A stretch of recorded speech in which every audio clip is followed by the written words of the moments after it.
mon parcours a tellement été bizarre que si j'avais pas eu Dante Brogno à la base qui avait cru en moi, je serais jamais arrivé en Division 1.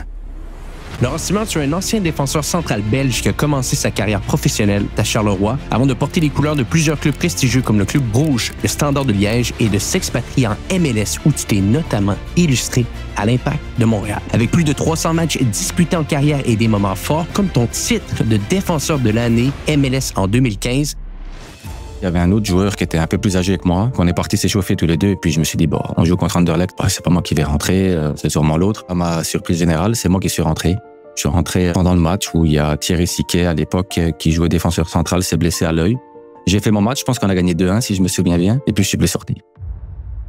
J'étais chez moi, je pense qu'il devait être 23h30, quelque chose comme ça. Là, j'étais en haut avec la petite. Ma femme est montée en disant que le club avait essayé de m'appeler plusieurs fois, qu'il n'avait pas réussi à m'appeler, mais qu'il fallait que je réponde, parce que c'était important. Je réalise pas trop, tu sais, là, j'étais plus dans le mode papa que footballeur. Je suis descendu et je pense que j'ai appelé sur les escaliers. On m'a dit, ben voilà, on voulait te remercier pour ce que tu as fait pour le club, mais on t'a échangé à LA.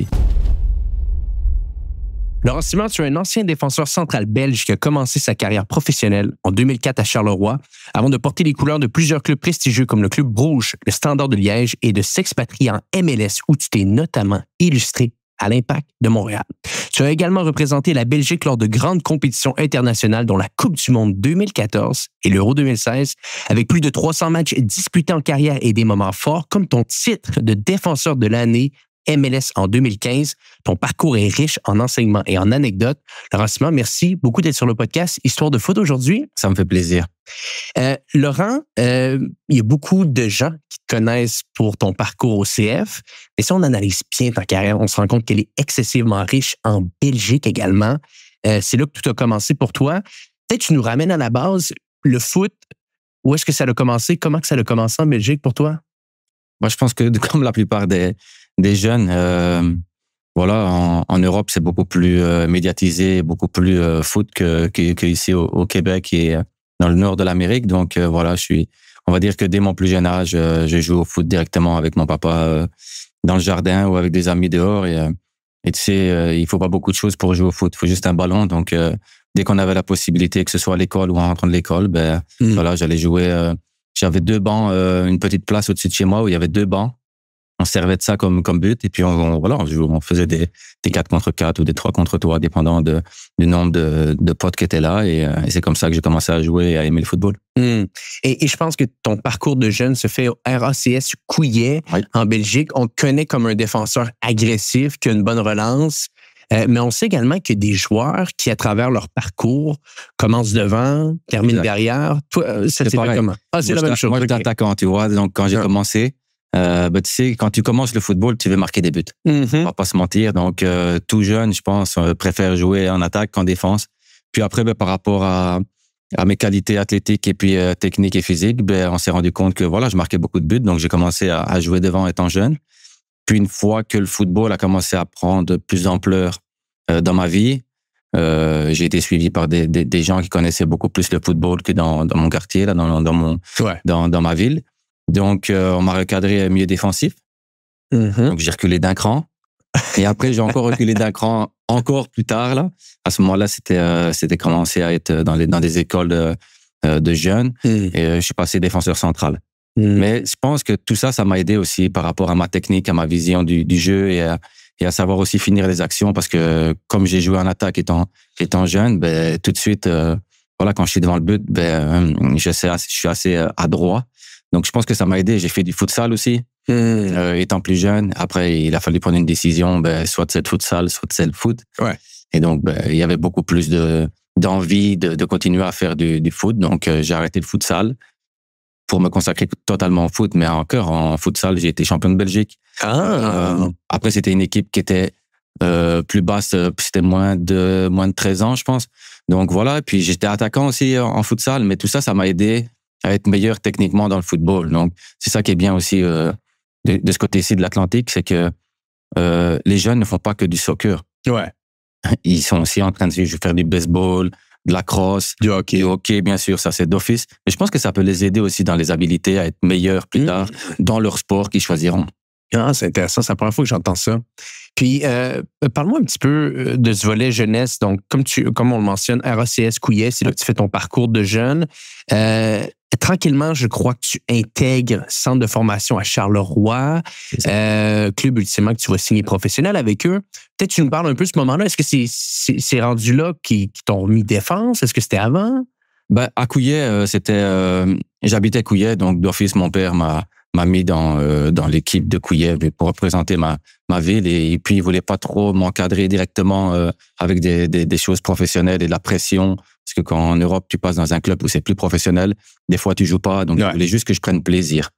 Donc je suis parti à Couillet, où j'ai été détecté après par Norbert Ducalu et Dominique Martin, qui sont venus me voir jouer à Couillet. Ils m'ont dit que j'avais un potentiel. Donc, j'ai été à ce moment-là transféré à Charleroi, Sporting de Charleroi, où j'ai passé 4 années, je pense, si je ne me trompe pas. Puis après, il y a eu un petit hic, c'est que le directeur général de l'époque, Silvani, si je ne me trompe pas, m'a beaucoup marqué parce que il m'a convoqué dans le bureau avec mon papa en m'expliquant que j'avais pas les qualités pour évoluer dans le niveau de Charleroi. Donc, mon père a réussi à tourner les choses de façon à ce que je prenne pas le truc pour moi, là, parce que c'était quand même un gros coup sur la tête. Et puis, je me suis dit, bon, je vais m'amuser en division 3, donc deux divisions inférieures. Et après, on verra ce qui se passera. Donc voilà, j'ai continué en division 3 où j'ai fait 4 ans. Puis, je suis passé directement, à l'époque, il y avait scolaire, junior, je t'en passe là. Et je suis passé directement avec l'équipe première de division 3, qui était amateur ou semi-professionnel. Donc, je m'entraînais 3 fois semaine. Et il y avait les matchs le week-end. Mais il y avait l'école aussi. Et j'étais en parallèle dans une école qui faisait sport et études. Donc, je faisais du football et en même temps des études. Et c'est là que, pour moi, il y a eu l'élément déclencheur, c'est que au sport et études, mon coach était Dante Brogno, qui à Charleroi est une icône. Il a joué professionnel à Charleroi, il a marqué plein de buts. Et c'est là que, pour moi, tout a commencé, parce que cette personne-là a cru en moi, m'a vu jouer tous les jours, m'a vu m'entraîner et m'a dit, écoute, si tu m'écoutes, je vais faire de toi quelqu'un qui peut jouer en équipe professionnelle. Moi, je lui ai dit tout de suite, ça va, Dante. C'était un coach, mais en même temps, c'était un prof, puisque je faisais de l'école. Je lui ai dit, arrête de te foutre de moi. Je suis en division 3, on m'a dit que j'avais pas le niveau. Mais t'as quel âge à ce moment-là? À ce moment-là, je pense que je devais avoir 13, 14 ans. T'es encore super jeune, ta courbe de progression est encore énorme, là. Peu importe ce que les gens disent, là. Ouais, puis non, même pas, je pense peut-être plus 16, quelque chose comme ça, parce que après ça a été très vite. J'y croyais pas trop, puis tu sais, en Europe, je jouais au football plus pour m'amuser avec mes potes, plus le fait de jouer en division 3, mais je me dis, ouais, c'est encore un qui voit des choses que c'est pas possible. Et puis, j'ai continué à jouer, j'ai fait les matchs avec la division 3, j'ai joué beaucoup plus avec l'équipe première, donc avant j'étais sur le banc, puis là j'ai commencé à jouer. Et puis, il y avait une synergie qui existait entre le Sporting de Charleroi et l'Olympique de Charleroi. Donc, l'Olympique de Charleroi, c'était mon club en division 3. Ouais. Sporting de Charleroi en division 1. Là où Dante Brogno était assistant coach de Jackie Matthijssen. Et grâce à la synergie qui existait entre les deux clubs, j'ai été transféré gratuitement de l'Olympique à Charleroi. Et c'est là que tu signes professionnel? Non, j'ai passé 6 mois avec la réserve. Ah, 6 mois avec la réserve? Parce que quand même, division 3 à division 1, il y a quand même un petit palier physique déjà. Donc, j'ai fait 6 mois avec la réserve où j'ai fait des bons matchs et de temps en temps, je m'entraînais avec l'équipe première. Je pense que c'était le coach, c'était Robert Wassège à l'époque. Puis, quand Jackie Matthijssen a signé coach numéro 1 et Dante Brogno assistant coach, ben là, je suis passé directement avec l'équipe première. J'ai fini mon année scolaire parce qu'il fallait que je finisse mes études à l'école et j'ai signé professionnel. Ouais. Et juste pour être certain, avant, il y a quelques points que j'aimerais rebondir ici. Quand on te rencontre, toi et ton père, pour te dire que t'as pas les capacités, t'as pas les qualités, on nomme quoi particulièrement? Est-ce que c'est un jeu technique? Est-ce que c'est l'agressivité? Je vais pas te mentir, hein, c'est des choses qui se sont passées il y a très longtemps. Donc, je me rappelle de la réunion. Je me rappelle juste du fait qu'il disait que j'avais pas les qualités. Après, est-ce que c'était physique, technique? J'en sais rien. Moi, à l'époque, j'étais gamin. Je pense que la seule chose que je me suis rendu compte, c'est que voilà, je pense que j'avais même pas mesuré le fait que je jouerais peut-être pas en D1. Je pense que voilà, c'était pas là, c'était ailleurs. Moi, c'était jouer. J'avais pas encore dans l'idée d'être professionnel de toute façon. C'est des choses qui, en Europe, ça arrive. Il faut avoir de la chance, il faut avoir du talent. Il y a plein de choses qui font en compte que tu arrives en division 1. Mais mon parcours a tellement été bizarre que si j'avais pas eu Dante Brogno à la base qui avait cru en moi, je serais jamais arrivé en Division 1. Puis Dante Brogno, tu dis, il devient assistant coach ou coach principal de l'équipe première, assistant coach du Sporting Charleroi. Avant ça, ils étaient en charge de l'équipe réserve, c'est ça? Avant ça, il était, mais il a toujours fait partie du groupe. Parce que c'est vraiment une icône au Sporting de Charleroi. Il a fait toutes ces classes-là. Il a été un grand joueur. Je pense que c'est même une légende du club. Je pense qu'il maniait les deux. Il faisait, je sais pas s'il était avec les jeunes et en même temps, ou alors à ce moment-là, il était juste avec l'école. Puis après, quand Mathiesen est arrivé, il est passé assistant coach. Et moi, pour moi, c'était quelque chose d'exceptionnel parce qu'il me connaissait en tant que personne, prof, coach. Ouais. Donc, quand il m'a ramené à Charleroi, moi, je lui devais tout. Et puis, le coach Mathiesen était proche de lui. Donc, au début, on s'entend bien, j'étais sur le banc, je faisais des entraînements. J'allais jouer, la plupart du temps, j'allais jouer avec la réserve le lendemain de match parce que j'étais sur le banc, je jouais pas une minute. Mais le fait déjà d'être dans un encadrement professionnel, tu sais, je suis arrivé, le premier jour, j'arrive dans le vestiaire, c'est marrant parce que ça m'a marqué. Premier jour avec les professionnels, j'arrive le premier, on s'entend bien, tu veux faire bonne figure, t'es pas arrivé en retard. Donc j'arrive, je rentre dans le vestiaire, je dis bonjour au coach, va t'installer, je dis bonjour au magasinier qui me dit, ben voilà, tiens tes affaires, maintenant va t'installer. Je savais pas me mettre dans le vestiaire. Donc en fait, j'ai fait plusieurs places, parce que après, ça savait que j'étais un nouveau, donc, et un jeune en plus de l'équipe réserve. Donc je me suis assis là, puis il y a un joueur qui est arrivé, qui a dit non, ça c'est ma place. Donc, bouge. Puis, je me suis assis là, pareil, la même chose. Je me suis retrouvé entre c'était Samara et Badou Koné, à ma gauche et à ma droite. Des montagnes. Ah. Alors que moi, j'étais tout petit comme ça. Et je me suis assis là, comme ça, je regardais à gauche. Il y avait un monstre et un monstre à droite, à ma droite. Et la première chose qu'il m'a dit, ne te tracasse pas ici, tu vas être protégé. Donc, tout de suite, ils m'ont mis à l'aise, les deux, alors qu'ils me connaissaient pas du tout. Et ils ont commencé à m'apprendre, à prendre soin de moi, à faire de la muscu avec moi. Tu sais, à Charleroi, on n'avait pas un gymnase magnifique comme c'est les installations maintenant en MLS. On avait un gym qui était à côté là, on avait des poids par terre pour faire des pompages, pour faire des choses, mais on n'avait pas un gym privé comme c'est là maintenant quand tu vois maintenant les centres d'entraînement qui sont à haute performance. À l'époque, à Charleroi, c'était pas ça, tu vois. Donc, tout est venu tout doucement, et puis j'ai commencé à m'entraîner, à faire les choses bien à Charleroi, tout en écoutant bien sûr Dante, qui pour moi est quand même la personne la plus importante du début de ma carrière, parce que sans lui, j'en serais pas là aujourd'hui. Et puis petit à petit, je me suis entraîné, j'ai pris du plaisir, et puis à un certain moment, j'ai eu la possibilité de jouer contre Anderlecht. Je suis rentré pendant le match où il y a Thierry Siquet à l'époque qui jouait défenseur central, s'est blessé à l'œil. Il a dû sortir parce qu'on s'entend bien qu'il pouvait plus continuer. Et là, il y avait un autre joueur qui était un peu plus âgé que moi, beaucoup plus physique que moi aussi. Donc, on est partis s'échauffer tous les deux. Et puis, je me suis dit, on joue contre Anderlecht, c'est quand même le top du top à l'époque. C'est pas moi qui vais rentrer, c'est sûrement l'autre. Et puis, pour finir, ma surprise générale, c'est moi qui suis rentré. Et une fois que je suis rentré sur le terrain, j'ai fait mon match. Je pense qu'on a gagné 2-1, si je me souviens bien. Et puis, je suis plus sorti. Wow! Donc, ça a été très vite. Ça a pris du temps. Mais une fois que je suis passé sur le terrain, ça a été très vite parce qu'après, je suis plus sorti de l'équipe. Donc, on fait une petite pause sur l'épisode en cours pour vous dire une chose, pour vous dire merci. Merci d'être autant présent semaine après semaine sur le podcast Histoire de foot. Mon nom est Antoine Gagné, animateur et producteur du podcast. Et je vous le dis, ça me fait chaud au cœur de voir qu'à chaque semaine, vous êtes présent pour écouter les différentes histoires de foot qu'on a avec nos invités. Maintenant, si vous écoutez le podcast depuis quelque temps maintenant, vous le voyez, on n'a pas de sponsor, on n'a pas de gens qui vont venir financer le podcast. Tout est fait avec notre propre argent de A à Z. Et la seule chose que vous pouvez faire aujourd'hui pour nous aider, pour nous encourager, c'est simplement de vous abonner. De vous abonner sur YouTube, de vous abonner sur Spotify ou encore sur Apple Podcasts.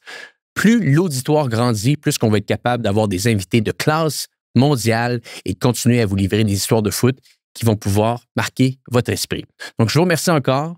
De retour à l'épisode en cours. Et ça, juste pour être certain, c'est en 2004 que ta signature se fait avec Charleroi. Et quand tu t'entraînes en réserve et qu'on te met peut-être sur le banc pour aller t'entraîner avec les pros, c'est quel type de licence que tu as à ce moment-là? Est-ce que c'est déjà une licence pro? Est-ce que c'est une licence réserve? Non, parce que j'allais à l'école. Okay. Donc, en fait, j'avais pas de contrat. Je gagnais pas d'argent. C'était même mes parents qui devaient payer pour m'affilier au club. Mais j'allais juste m'entraîner 3 fois semaine, le soir, après l'école.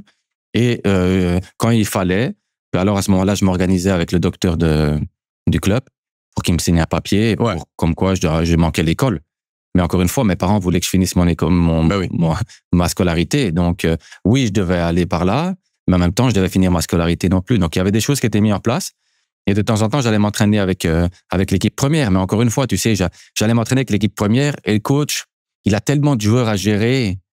Et puis, on était là juste pour l'entraînement. Donc, une fois, il m'appelait Robert, une fois, il m'appelait Jean-Paul, une fois, il m'appelait Nicolas. Et ça, c'était marrant, tu vois. Mais à l'époque, maintenant, tu fais ça aujourd'hui, c'est fini, tu comprends. Le joueur, il pète un câble. Mais à l'époque, c'était normal. C'était normal. Il y a plein de choses qui, à l'époque, étaient normales, que maintenant, voilà, on a évolué, on voit les choses différemment, donc on a dû s'adapter aussi par rapport à ça. Mais c'était beaucoup plus strict. Et beaucoup plus sévère à mon époque, quand moi j'ai grandi. Tu sais, quand j'étais chez les jeunes, on avait Monsieur Lucalu qui m'a repéré avec Dominique Martin. C'était une personne de couleur noire. Il était strict, mais très strict. Mais ça m'a fait évoluer dans le bon sens, tu vois. Et cette personne-là, elle est dans mon cœur. Et j'ai gardé contact, et via mes parents, bien sûr. Bon, maintenant, il est décédé, malheureusement. Et on s'envoyait encore des messages et je le remerciais tous les jours parce qu'il a fait de moi la personne dans laquelle j'ai évolué dans ma vie. Et je pense que si j'avais pas eu ces règles à suivre, il fallait nettoyer les chaussures, il fallait que quand le coach rentre dans le vestiaire, il fallait qu'on soit prêt et qu'on se taise, il fallait qu'on écoute. Quand on avait fini la douche, il fallait que le vestiaire soit nickel, qu'il n'y ait pas de papier partout ou de la boue. Et tout ça, aujourd'hui, c'est complètement différent. Alors, il y en a qui suivent cette horizon-là et d'autres pas. Mais tout ça, c'est des anecdotes pour moi qui sont juste magiques et magnifiques. Incroyable. C'est des personnes qui ont marqué ma vie, et que ce soit cette personne-là ou Dante Brogno, plus à l'état brut, c'était Norbert Lucalu. À l'état pro, c'est plus Dante Brogno. Mais encore une fois, si j'avais pas rencontré ces personnes-là, je pense qu'aujourd'hui, j'y serais peut-être pas arrivé, tu vois. Mais une histoire de foot, essentiellement, c'est un regroupement de plusieurs anecdotes comme ça, de plusieurs moments qui, au final, bâtissent un peu une carrière. Tu rentres sur le terrain, tu ne sors plus. Mais là, j'imagine que par la suite, tout ça va prendre un petit peu plus de sophistication. On doit te rencontrer, on veut professionnaliser tout ça, on veut te faire signer un contrat. Comment sont les étapes quelles sont les étapes qui suivent après ce match? Oui, je pense qu'après ce match-là, j'ai rencontré la direction et puis tu sais, à l'époque. Et c'est drôle parce que c'est eux qui, au final, t'avaient dit qu'ils croyaient pas en toi, puis là, finalement. Non, ça, c'était une autre. C'était eux, mais c'était l'ancienne direction. Tu sais, la nouvelle direction avait évolué, et c'était plus les mêmes personnes, et puis le monde était plus, étant jeune, c'était des académies, c'était des gens qui décident pour toi, c'était des directeurs. Là, c'était quand même les boss du club, c'était l'équipe première, on parle d'autre chose, c'est un autre environnement. Et puis voilà, c'est simple, je suis arrivé, on m'a dit, voilà, on te propose un contrat professionnel. Moi, c'était juste mon rêve, donc j'ai signé.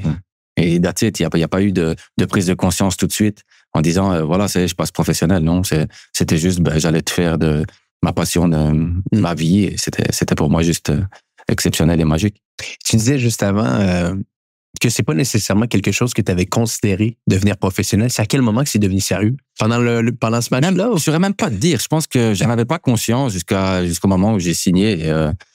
Je sais que voilà, j'avais des qualités parce que tu joues pas au Sporting de Charleroi et en Division 1 si t'as pas les qualités, mais en aucun cas, tu sais, je pensais que j'allais en arriver là aujourd'hui. Donc c'était jour après jour, je me suis rendu compte que pour être professionnel, il faut faire des sacrifices, que ce soit dans ta vie privée, que ce soit quand tu as envie de sortir avec tes amis, ce que tu as envie de faire ou pas faire, ce qui est bon de faire ou pas faire. Donc voilà, par rapport à ça, j'ai toujours été carré. J'ai jamais fait d'excès dans ma vie par rapport à tout ça. Et après, je pense que c'est le fruit du travail et d'être raisonnable dans ma vie qui ont fait que j'ai pu signer pro et engager une carrière professionnelle là-dedans. Tu as 19 ans quand tu signes pro. On va parler un petit peu de ton parcours à Charleroi de 2004 à 2008. Donc, 4 ans là-bas. Quels sont les moments, parce que c'est près de 100 matchs que tu as joué avec Charleroi, c'est pas rien. Est-ce qu'il y a des moments particuliers qui viennent en tête? Est-ce que tu as des anecdotes, des points précis? Oui, j'en ai. Après, j'ai côtoyé des grands joueurs là-bas qui m'ont mis à l'aise. Le capitaine s'appelait Franck Defailly à l'époque. Et je me souviens, que ce soit Dante ou Jackie Mathéisen à l'époque, comme ils croyaient beaucoup en moi, dès que je faisais un mauvais contrôle, dès que je faisais des bonnes choses, mais surtout de moins bonnes, mais c'était directement, tac. Ah, Laurent fait ici, Laurent fait là. Et puis à un certain moment, je dis, c'est pas possible, c'est toujours moi. Donc je vais voir le capitaine et je dis, Franck, il y a un truc que je comprends pas, c'est que dès que je fais un truc, le coach, il est tout le temps sur ma tête. Tout le temps. Que ce soit bon, pas bon, si, ça, là. Dante aussi, c'est pareil. Il me dit, écoute, je vais te dire quelque chose. Et après, tu vas comprendre. Il va me dire, le jour où le coach, il n'y a plus un mot qui sort de sa bouche par rapport à toi, pose-toi des questions. Il dit, tant qu'il te dit des choses, c'est qu'il compte sur toi et qu'il veut que tu progresses. Donc, il veut ton bien. Le jour où il va se taire et qu'il ne dira plus rien, c'est là que tu vas comprendre que pourquoi. Et le jour où il m'a dit ça, j'ai fait, ah ouais, d'abord, j'ai compris. Et puis, je pense que ça aussi, ça m'a fait prendre des steps. Et puis, j'ai eu de la confiance des gars qui m'ont entouré. Je te dis, il y a des joueurs qui m'ont entouré, qui m'ont fait prendre conscience des qualités que j'avais, là où je devais progresser. Dante m'a toujours dit, et il a dit à ma femme, il m'a dit, Laurent est un excellent joueur, c'est un diamant brut qu'il faut tailler. Mais le problème, c'est qu'il est têtu comme une mule. Et tu vois, donc, j'avais mes qualités, j'avais mes défauts, mais grâce à ces personnes-là, j'ai su exploiter le meilleur de moi par rapport à mon côté footballistique et ils m'ont rendu meilleur aussi en dehors du terrain. Et bon, tu enchaînes les performances avec Charleroi. Tranquillement, les plus grands clubs de Belgique cognent à la porte. Ouais. Et Bruges. Là, encore une fois, c'est une anecdote. J'avais pris la place de Thierry Siquet à l'époque, qui était un excellent défenseur central d'expérience, mais qui arrivait vers la fin de sa carrière. Et moi, je commençais juste la mienne. Donc, il s'est fait mal à l'œil. Je suis rentré sur le terrain. J'ai plus quitté le terrain parce que mes performances étaient bonnes et le coach était satisfait de l'équipe. Donc, voilà. Puis lui, après, pour finir, est passé dans le staff aussi. Donc, lui, après, est passé coach. Donc, ma relation avec lui n'était pas exceptionnelle et pour X et Y raisons, j'ai préféré partir aussi. Donc, j'avais demandé à mon agent de trouver des solutions. Et Jackie Mathéisen, qui était le coach à l'époque à Charleroi, qui m'avait donné la chance, et était le coach du club de Bruges. Okay. Donc, l'un dans l'autre, on a parlé avec le club de Bruges parce que Jackie était intéressé par mon profil et qui me connaissait très bien. Et moi, à Charleroi, ça allait plus très bien parce que Thierry était devenu le numéro 1 et que ma relation avec lui n'était pas au top. Donc, Bruges est venu toquer à la porte et donc ça s'est fait très facilement et très vite. Voilà l'histoire. Et Bruges, on s'entend, c'est quand même, on passe à un autre cap également. C'est un certain club en voilà, avec le recul, je pense que je n'étais pas prêt. Mais c'est ce qui s'est déroulé parce que là, tu rentres à Bruges et le paradoxe, c'est que tu restes quelques mois et par la suite, tu pars en prêt à court terme. C'est un peu plus complexe. C'est que Charleroi jouait nous, on a joué le top avec Charleroi. Puis Charleroi est plus une équipe qui jouait le ventre mou du classement.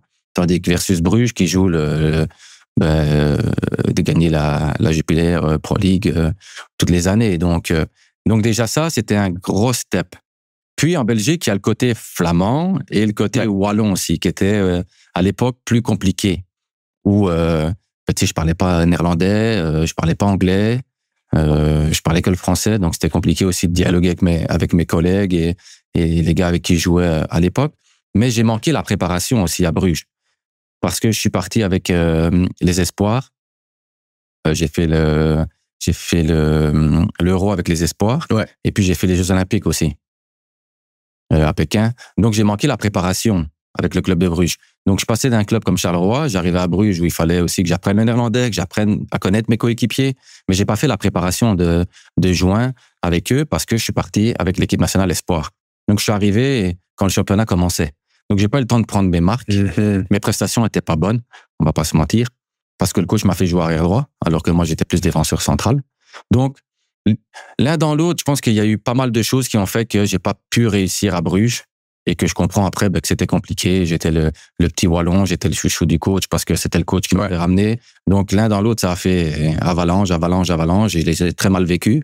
Où tu sais, quand tu es à un stade de 30 000 personnes et que tu touches le ballon et que tes 30 000 personnes sont censées t'encourager et te sifflent, ça devient mentalement difficile. Oh, wow! Et ça, c'est arrivé à cause de plusieurs mauvaises performances? Le club n'a pas eu les résultats sportifs qu'il devait, mes performances n'étaient pas bonnes. J'étais un wallon, arrivé en Flandre, c'était un peu compliqué. Et l'un dans l'autre, c'est devenu très, très difficile mentalement. Et là, c'est là que j'ai pu compter sur ma femme qui s'il n'avait pas été là, je pense que ça aurait été très, très dur. Comment qu'elle t'a aidé à ce moment-là? Je pense qu'elle a eu les bons mots, comme elle a toujours fait. Tu sais, ma femme est arrivée dans ma vie avant que je signe pro. Et ça, pour moi, ça a été quelque chose de magnifique parce que je savais pourquoi elle était là. Et encore une fois, je pense que c'est une des plus belles personnes que j'ai rencontrées dans ma vie, si pas la plus importante et la seule et l'unique. Elle m'a aidé, elle a trouvé les bons mots, elle était toujours là pour m'aider, pour m'encourager, pour que je reste positif. Et encore une fois, c'est là que je reviens où je t'ai dit tout à l'heure, c'est que la confiance dans la tête d'un joueur, elle est plus importante des fois que ses pieds. Et voilà, tout doucement, je suis arrivé à la fin de l'année avec Bruges, où c'était compliqué, mais vers la fin, je remontais la pente et j'avais fait des excellents matchs. Puis tu sais, j'avais joué la Champions League, j'avais joué à Valence, on a été faire 1-1 à Valence et je fais un excellent match. Donc, tout doucement, grâce au soutien de ma femme et à la persévérance que j'ai eue, j'ai réussi à remonter la pente. Et grâce à elle, à arriver à mon niveau de jeu qui était le mien vers la fin. Mais pour moi, c'était impossible que je reste là parce que par où j'étais passé et ce qu'on avait traversé, c'était impossible que la deuxième année, elle se passe à Bruges. Donc, encore une fois, là, il y a eu la possibilité avec les gens que je connaissais et les entraîneurs que je connaissais. Et j'ai appelé l'entraîneur des gardiens de Courtrai, qui à l'époque était Van de Waal. Et, un autre club de Belgique pour ceux les gens qui nous écoutent. Exactement. Un club qui était plus dans le même style que Charleroi, tu vois, dans le ventre mou du classement.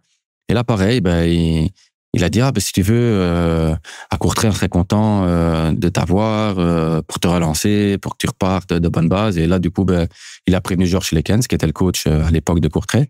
Une légende en Belgique. Il m'a appelé directement et là, c'est directement bien passé. Il m'a appelé. Je pense qu'il a plus fait des blagues qu'autre chose au téléphone. Et j'ai eu rendez-vous avec lui dans un café à Bruges et il m'a expliqué un peu ce qu'il pensait de moi. Mais c'est tellement une top personne relationnelle. Tu sais, moi, comme tu dis, c'est pour moi une légende pour pas mal de personnes. Mais comment il m'a parlé, c'était comme si j'étais son ami. Ben oui. Et j'avais besoin juste de ça, en fait, de me sentir dans un club qui est famille, où on retrouve aussi le côté humain et pas seulement les statistiques et les sportifs.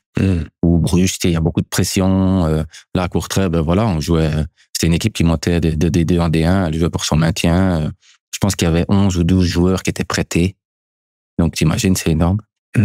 Et voilà. Et on a monté une équipe de revanchards et je pense qu'on a fait la plus belle saison que Courtrai a jamais connue dans son histoire. Je fais une parenthèse. Lesquels, je crois, qui coach à Courtrai, il coach également l'équipe nationale. Il a fait l'équipe nationale. Il a fait l'équipe nationale, il a coaché des grands clubs également en Belgique. Donc, c'est vraiment une figure importante. Et je voyais également un court reportage qui a eu lieu avec Hassoun Camara sur la fin de ta carrière. Il te faisait un message sur une vidéo. Vous êtes resté en contact par la suite avec lequel? Oui, je suis en contact avec lui souvent et encore une fois, mais c'est ce genre de personne, tu sais, j'ai pas besoin de l'appeler tous les mois ou toutes les années. Tu sais, je peux rester peut-être un an sans lui parler et puis je vais l'appeler. C'est comme si je l'ai eu au téléphone hier. Donc voilà, ça a été une figure importante dans ma vie aussi, pareil. Je pense que j'ai eu Norbert Lucalu, j'ai eu Dante Brogno, j'ai eu Jackie Matthijssen qui m'a aidé aussi, même à Bruges, qui essayait de me parler, même si c'était pas facile.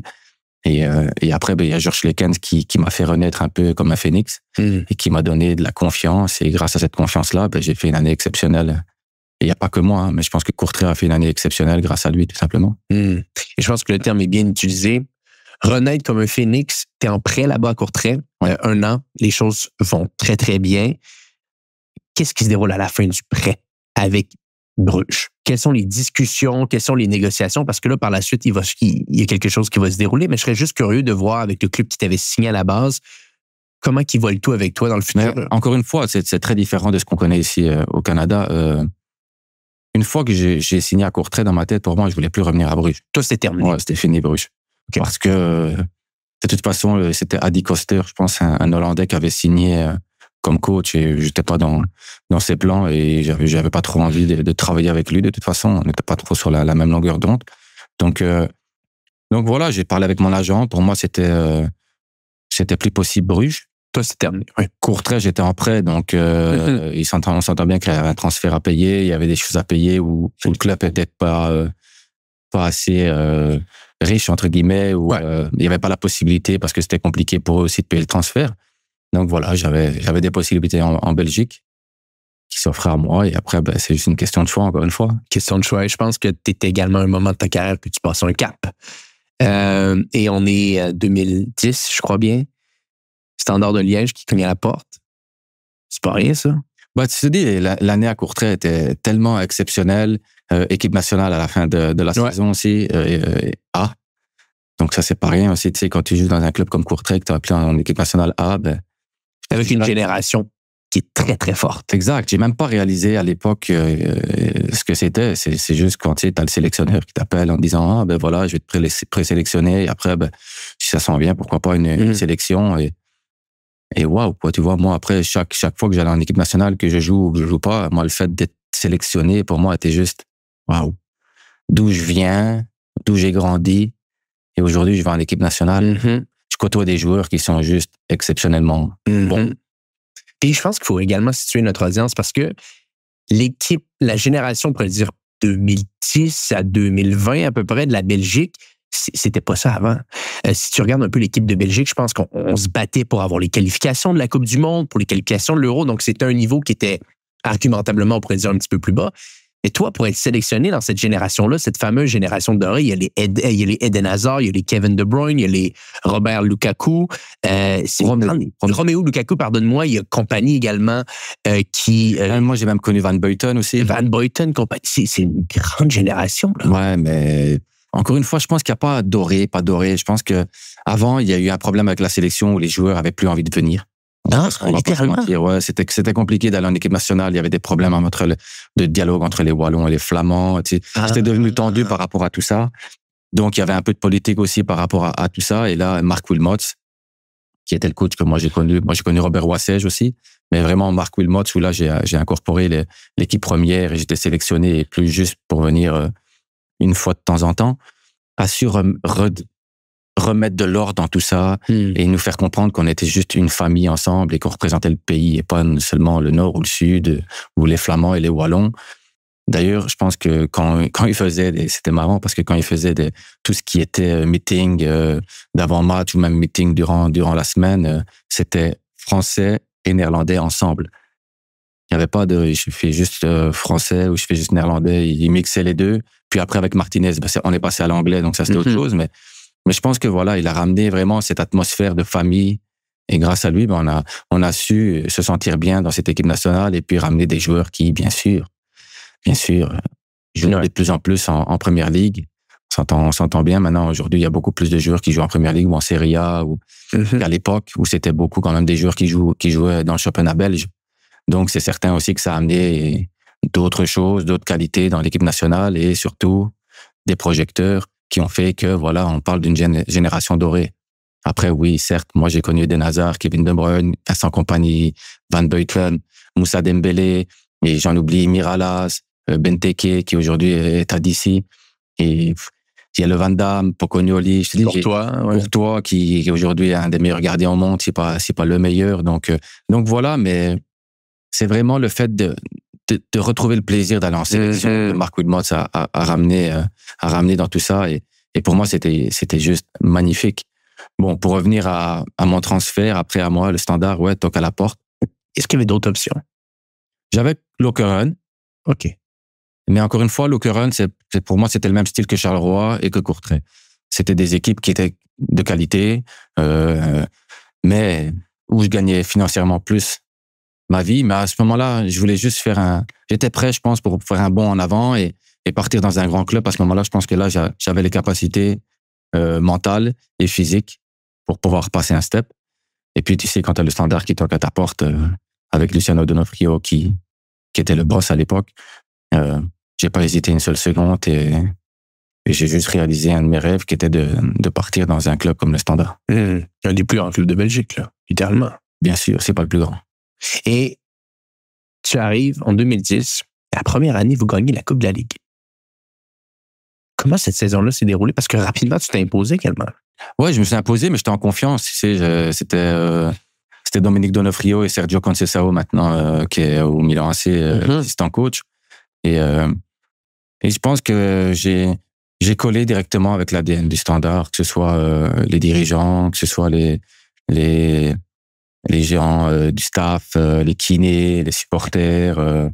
Puis le centre d'entraînement était juste magnifique aussi. On passe un cap aussi. T'arrives, d'un côté, t'as le bâtiment où t'as les vestiaires, de l'autre côté, t'as les cuisines et t'as ta chambre personnelle. T'as une salle de muscu fantastique, sauna. Je connaissais pas tout ça. Oui, à Bruges, il y avait ça, mais c'était plus vieux. Là, au Standard, c'était juste tout nouveau et tout était parfait et l'encadrement correspondait vraiment à ce que j'avais vu et visité auparavant. Donc voilà. Après, c'était juste montrer mes qualités et puis j'arrivais avec la confiance de l'équipe nationale aussi. Donc, j'étais plus le même joueur qui était tout petit, tout frêle, arrivé à Bruges et avoir peur. Là, au Standard, je suis arrivé en confiance. J'ai été vite mis en confiance aussi. Puis c'est marrant parce que je suis arrivé le premier jour où je vois le coach, je vais lui serrer la main et je vais dire bonjour coach. Il me dit non, moi c'est Dominique et tu me fais la bise. Tous les jours, il faisait la bise à ses joueurs, à tous les joueurs. Bon, ça c'est le seul coach au monde que j'ai connu qui fait ça là. Mais voilà, et ça je pense que ça m'a mis à l'aise aussi et ça m'a mis en confiance. Puis j'ai côtoyé des gens, Guy Namuroy qui était le préparateur physique, qui était juste incroyable. Voilà, qui m'ont mis en confiance. Et après, une fois que j'étais en confiance, sur le terrain, j'ai juste mouillé le maillot. Et une fois que tu es au Standard et que tu mouilles le maillot, les supporters sont contents. Les supporters t'ont adoré. Tu as joué des matchs de qualification de Ligue des Champions. Il y a eu des matchs également. Je pense qu'à l'époque, on appelait ça la Coupe de l'UEFA. La Coupe de la Ligue, comme j'ai mentionné, première année. Vous avez, pendant plusieurs saisons, passé près de gagner le titre. Ça ne s'est pas déroulé, malheureusement, je pense, pendant que tu étais là. Tu aurais entouré 2-3 moments qui te viennent en tête de ton passage au Standard de Liège, qui, en discutant avec toi, je pense que ça a été dans les plus beaux moments de ta carrière. Qu'est-ce qui te vient en tête? Il n'y en a pas un qui sort du lot parce que tout ce que j'ai pu vivre au Standard a été que du positif. J'imagine. Je pense qu'il n'y a pas un moment qui a marqué plus que d'autres. Ok, oui, je suis parti de la meilleure des façons en marquant ce but et puis en arrivant ici. Mais tout a été beau, même les moments un peu plus compliqués au Standard où avec le président, il y a eu des chahutements avec les supporters, où il y a des supporters qui sont rentrés dans des team meetings. Ils ont toujours eu le respect et je pense qu'ils voulaient juste se faire entendre. Et après, il y a eu des débordements qui n'ont pas été marrants à vivre. Mais encore une fois, moi, je me suis toujours senti protégé par rapport à ça parce que ils me connaissaient, ils savaient l'honnêteté que j'avais envers eux et ils savaient très bien l'honnêteté que j'avais envers le blason. Donc, il n'y a pas un moment, encore une fois, je le répète, où j'ai eu des moins bonnes choses, où j'en regardais, oh non, ça oui. Peu importe les coachs qui sont passés là, peu importe les coachs avec qui j'ai travaillé, peu importe si je jouais ou j'ai joué un peu moins, parce qu'avec certains coachs, il fallait qu'ils fassent des choix et maintenant que je suis passé de l'autre côté de la barre, je sais ce que c'est. J'ai jamais eu j'ai eu que des bons trucs au Standard. Que des bons moments. Et il y en a eu tellement que je ne saurais même plus te les dire, mais tous les coachs, que ce soit José Riga, Dominique Donofrio, que ce soit Guy Luzon, qui est arrivé, personne connaissait, on a dit, mais c'est quoi ce clown? Il vient d'Israël, il va faire quoi ici? Il a été top, il nous a amenés, on était des soldats sur le terrain. Il nous a dit, premier entraînement pré-saison, voilà ce que j'attends de vous. Si vous ne le faites pas, on le fait tous les jours. Et tous les jours, on regardera des vidéos et tous les jours, on le fera jusqu'au temps que vous le faites. Et puis, on l'a fait et je pense qu'on a été l'équipe qui a pris le moins de buts, surtout de la saison, parce qu'on était rodés, on était des machines, on savait ce qu'on devait faire, comment on devait faire.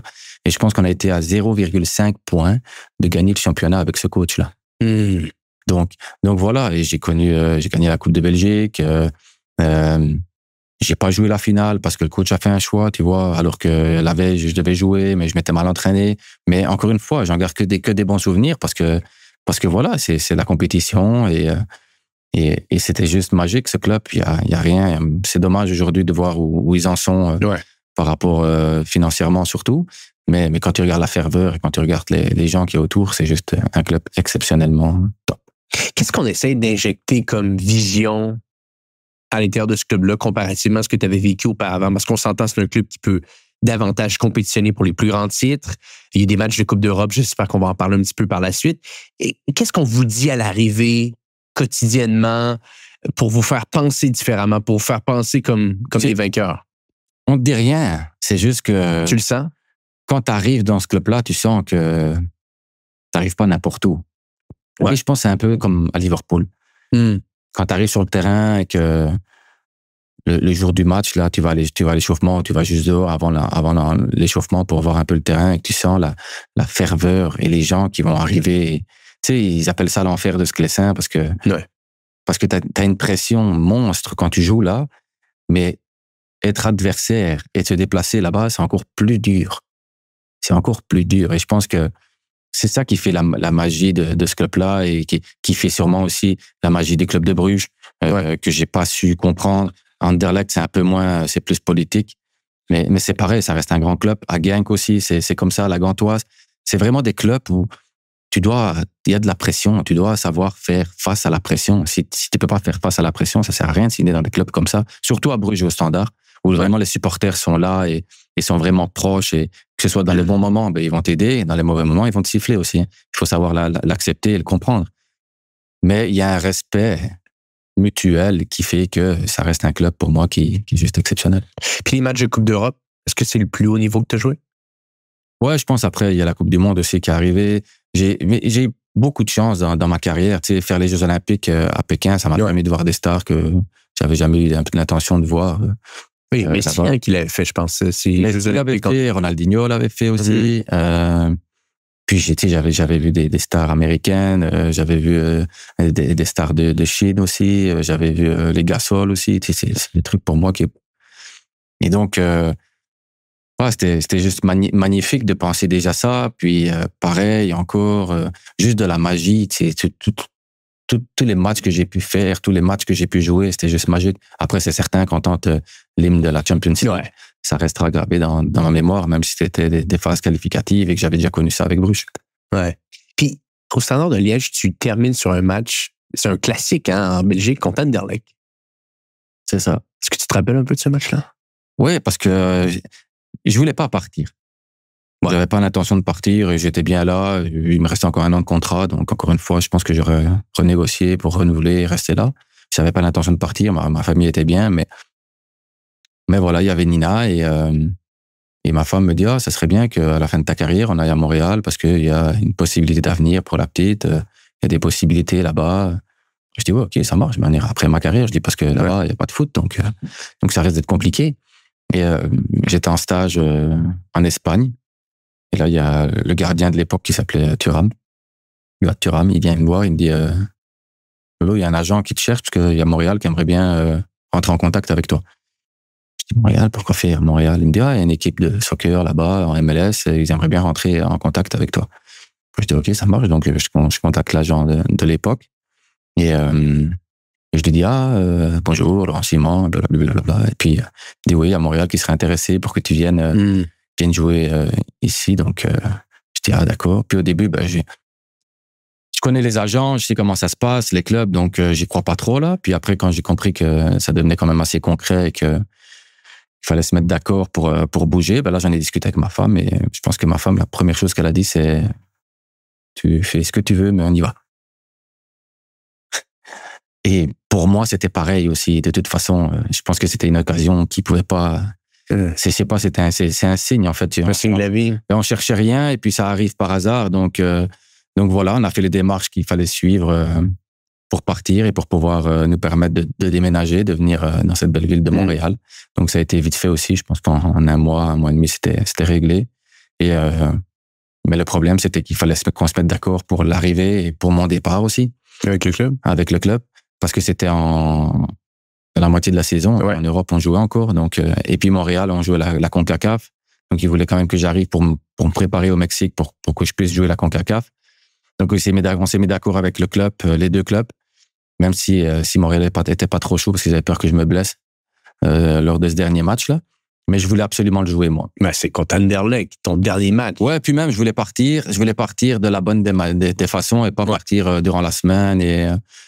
Mais tout était écrit et parfait parce qu'on jouait contre Anderlecht. Je voulais jouer le dernier match. Montréal m'a laissé jouer le dernier match. Et donc, voilà, on arrive ce dimanche-là et il y avait ce match contre Anderlecht, ce classico, comme tu dis, qui ne se joue pas mais se gagne. Effectivement. Oui, voilà, cette reprise de volée qui fait qu'on mène 1-0. Je pense qu'on gagne 2-0 Igor, mais le 2-0 Igor de Camargo. Et je pense que j'ai eu la plus belle des émotions et le plus beau des départs. C'est-tu un des moments qui t'a le plus marqué dans ta carrière? Ouais, je pense que c'est le plus beau moment. Au-delà de la joie que j'ai pu ressentir de jouer certaines compétitions et d'aller au Brésil, je pense que le frisson personnel que ça a procuré, ma femme et ma famille étaient gradins. Je pense que voilà, il y a eu un peu aussi ma fille qui était dedans, vu qu'ils ont scandé le nom de ma fille. Ouais. Je pense que l'un dans l'autre, ouais, c'est le plus beau moment de ma carrière. Pour les gens qui écoutent le podcast en format vidéo, on mettra des images pour que les gens soient capables de bien voir ce fameux moment, ce fameux but. Bon, il y a ces discussions avec Montréal. On va juste essayer de situer un petit peu notre audience également. La raison pourquoi tu trouves que c'est un endroit vraiment intéressant pour toi, c'est à cause de toute la dynamique familiale qui gravite autour de toi. Ça peut être un bel environnement pour ta fille. Donc, Montréal est intéressé. Ouais. Qu'est-ce que tu connais de la MLS? Est-ce que tu savais qu'il y avait un club ici? Non, je savais même pas qu'il y avait un club à Montréal. Je connaissais Montréal pour le hockey et pour Céline Dion, on va pas se mentir. Ben, c'est une des marques de commerce. Donc voilà, et puis comme je t'ai dit, je regardais un dessin animé à l'époque qui s'appelait Olive et Tom. Et il y a des icônes comme Olive et Tom, Mark Landers, et le gardien s'appelait Thomas Price. Et à l'époque, le gardien du Canadien, c'était Carey Price. Ouais. Donc, tu sais, j'ai vite sauté sur l'occasion pour regarder un peu ce qui se passait et ce que c'était et le monument qu'était le Canadien et qui est le Canadien ici à Montréal. Et puis, j'ai rencontré Tim Boson parce que j'ai regardé son émission sur Intérieur Sport qui m'a beaucoup marqué. Donc, quand je suis arrivé à Montréal, c'est la première personne, je pense, du Canadien que j'ai connu. Et puis voilà, je suis arrivé ici en connaissant rien, point de vue sportif ni soccer, mais en connaissant le Canadien et Céline Dion. Le froid, on m'en avait parlé, mais j'ai pris une petite claque quand je suis arrivé. Ouais, hein? Je crois qu'à l'époque, quand je suis arrivé, il faisait moins 27. Aïe. Donc ça a fait pas mal froid, là. Bienvenue en Amérique. Voilà, exactement. Écoute, après, l'accueil a été top. Hein. J'ai été mis à l'aise par le coach, par mes coéquipiers. Et on s'entraînait au stade olympique. Donc, la première chose que le coach m'a dit, c'est « T'es quand même pas de la surface. Tu vas trouver ça bizarre, mais c'est comme ça ici. » Donc, voilà, j'étais sur le stade olympique. Je pense que ma première journée, j'ai juste regardé l'entraînement parce qu'avec les décalages horaires, c'était compliqué. Il fallait que je fasse mes médicales aussi. Donc, voilà, je suis monté sur le terrain, j'ai marché. C'est vrai que on entendait les tacs du stade olympique en dessous. C'était un peu bizarre, mais je savais pourquoi j'étais venu ici et j'étais prêt à tout. Donc, c'est pas des choses qui m'ont déçu. C'est juste que voilà, c'était une adaptation maintenant à la Ligue et après, ça s'est super bien passé, simplement. Ça s'est excessivement bien passé. On va en parler dans quelques instants. Juste, on fait une petite parenthèse ici. Globalement, avec du recul, ton arrivée, Montréal, pour l'environnement familial, est-ce que ça répondait finalement aux attentes sur le terrain? Est-ce que c'était comme tu l'avais prévu un peu? Ma famille est arrivée 3 mois après moi parce que c'est la CONCACAF. Donc, ça ne servait à rien que ma femme arrive ici toute seule à Montréal. Donc, et puis, il fallait régler tout ce qu'il y avait à régler en Belgique pour le déménagement et puis et tout ce qui s'en suivait. Donc voilà, Achille était là aussi. Donc, l'un dans l'autre, ça lui a donné le temps de dire au revoir et de mettre en place le déménagement. Et puis moi, de trouver une maison et de continuer à performer avec le club parce qu'on faisait la CONCACAF. Donc, l'un dans l'autre, ça s'est super bien mixé. Puis quand je suis revenu du Mexique, elle est arrivée au Canada. Et après, tu sais, il y a eu des démarches. Au début, on pensait mais il n'y avait pas les suivis. Puis pour finir, il y a eu un problème de dialogue avec le club, puis ça s'est mis en place. Et puis une fois que ça s'est mis en place, que ma femme a pu parler avec certaines personnes, on a été mis en relation avec d'autres. Et après, ça s'est super bien passé pour le côté privé. Et ça s'est encore mieux passé pour le côté sportif. Oui, effectivement. Parlons-en. Donc, tu l'as utilisé quelques fois le terme CONCACAF. Ça se passe à la première année. C'est un parcours assez exceptionnel que vous avez. Un parcours assez exceptionnel également que tu as de ton côté. Si tu es les gens qui nous écoutent, tu finis meilleur défenseur de la MLS pendant cette année-là. Entoure-nous entre la CONCACAF, tes exploits individuels, rencontrer les fans, venir au stade Saputo pendant l'été, les moments importants de cette année-là et peut-être des anecdotes même. Mais encore une fois, tu sais, moi, je connaissais pas la CONCACAF de ce côté-ci de... Et d'ailleurs, le calibre, t'en penses quoi? Je savais qu'on jouait contre des équipes mexicaines pas mal. Donc, encore une fois, je savais pas à quoi trop m'attendre, en fait. Tu sais, que c'est du football que je connaissais pas. Après, je sais très bien que c'est des joueurs qui sont très techniques, très rapides et très agressifs. Mais J'étais vraiment à l'aise de jouer dans l'équipe qui était la mienne à Montréal et j'ai tout de suite été mis en confiance par mes coéquipiers, par mon coach. Donc, je me suis senti comme un poisson dans l'eau directement. Et ça a facilité tout le reste parce qu'après, j'ai pu jouer librement.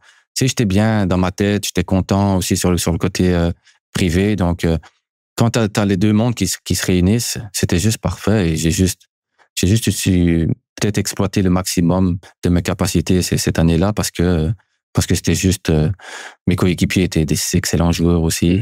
Et on s'entend bien, Justin Mapp, Deli Duca, Piatti et Marco Donadel qui maintenant est l'assistant coach. Il y avait Bakary Soumaré à l'époque aussi qui jouait à côté de moi. Et Patrice aussi. Patrice était un excellent joueur. On va pas se mentir, au milieu de terrain qui pour moi, je pense, aurait mérité plus de temps de jeu, mais ça, c'est la petite parenthèse. Voilà, on avait Bouge qui était un gardien d'expérience reconnu dans la MLS. On avait vraiment, et j'en passe et j'en oublie, et je m'en excuse, mais on avait vraiment une équipe qui était soudée et qu'on jouait les uns pour les autres. Klopas, qui était un coach qui avait ramené aussi la dynamique par rapport à l'esprit d'équipe et le fighting spirit. Donc, ça s'est fait naturellement, en fait.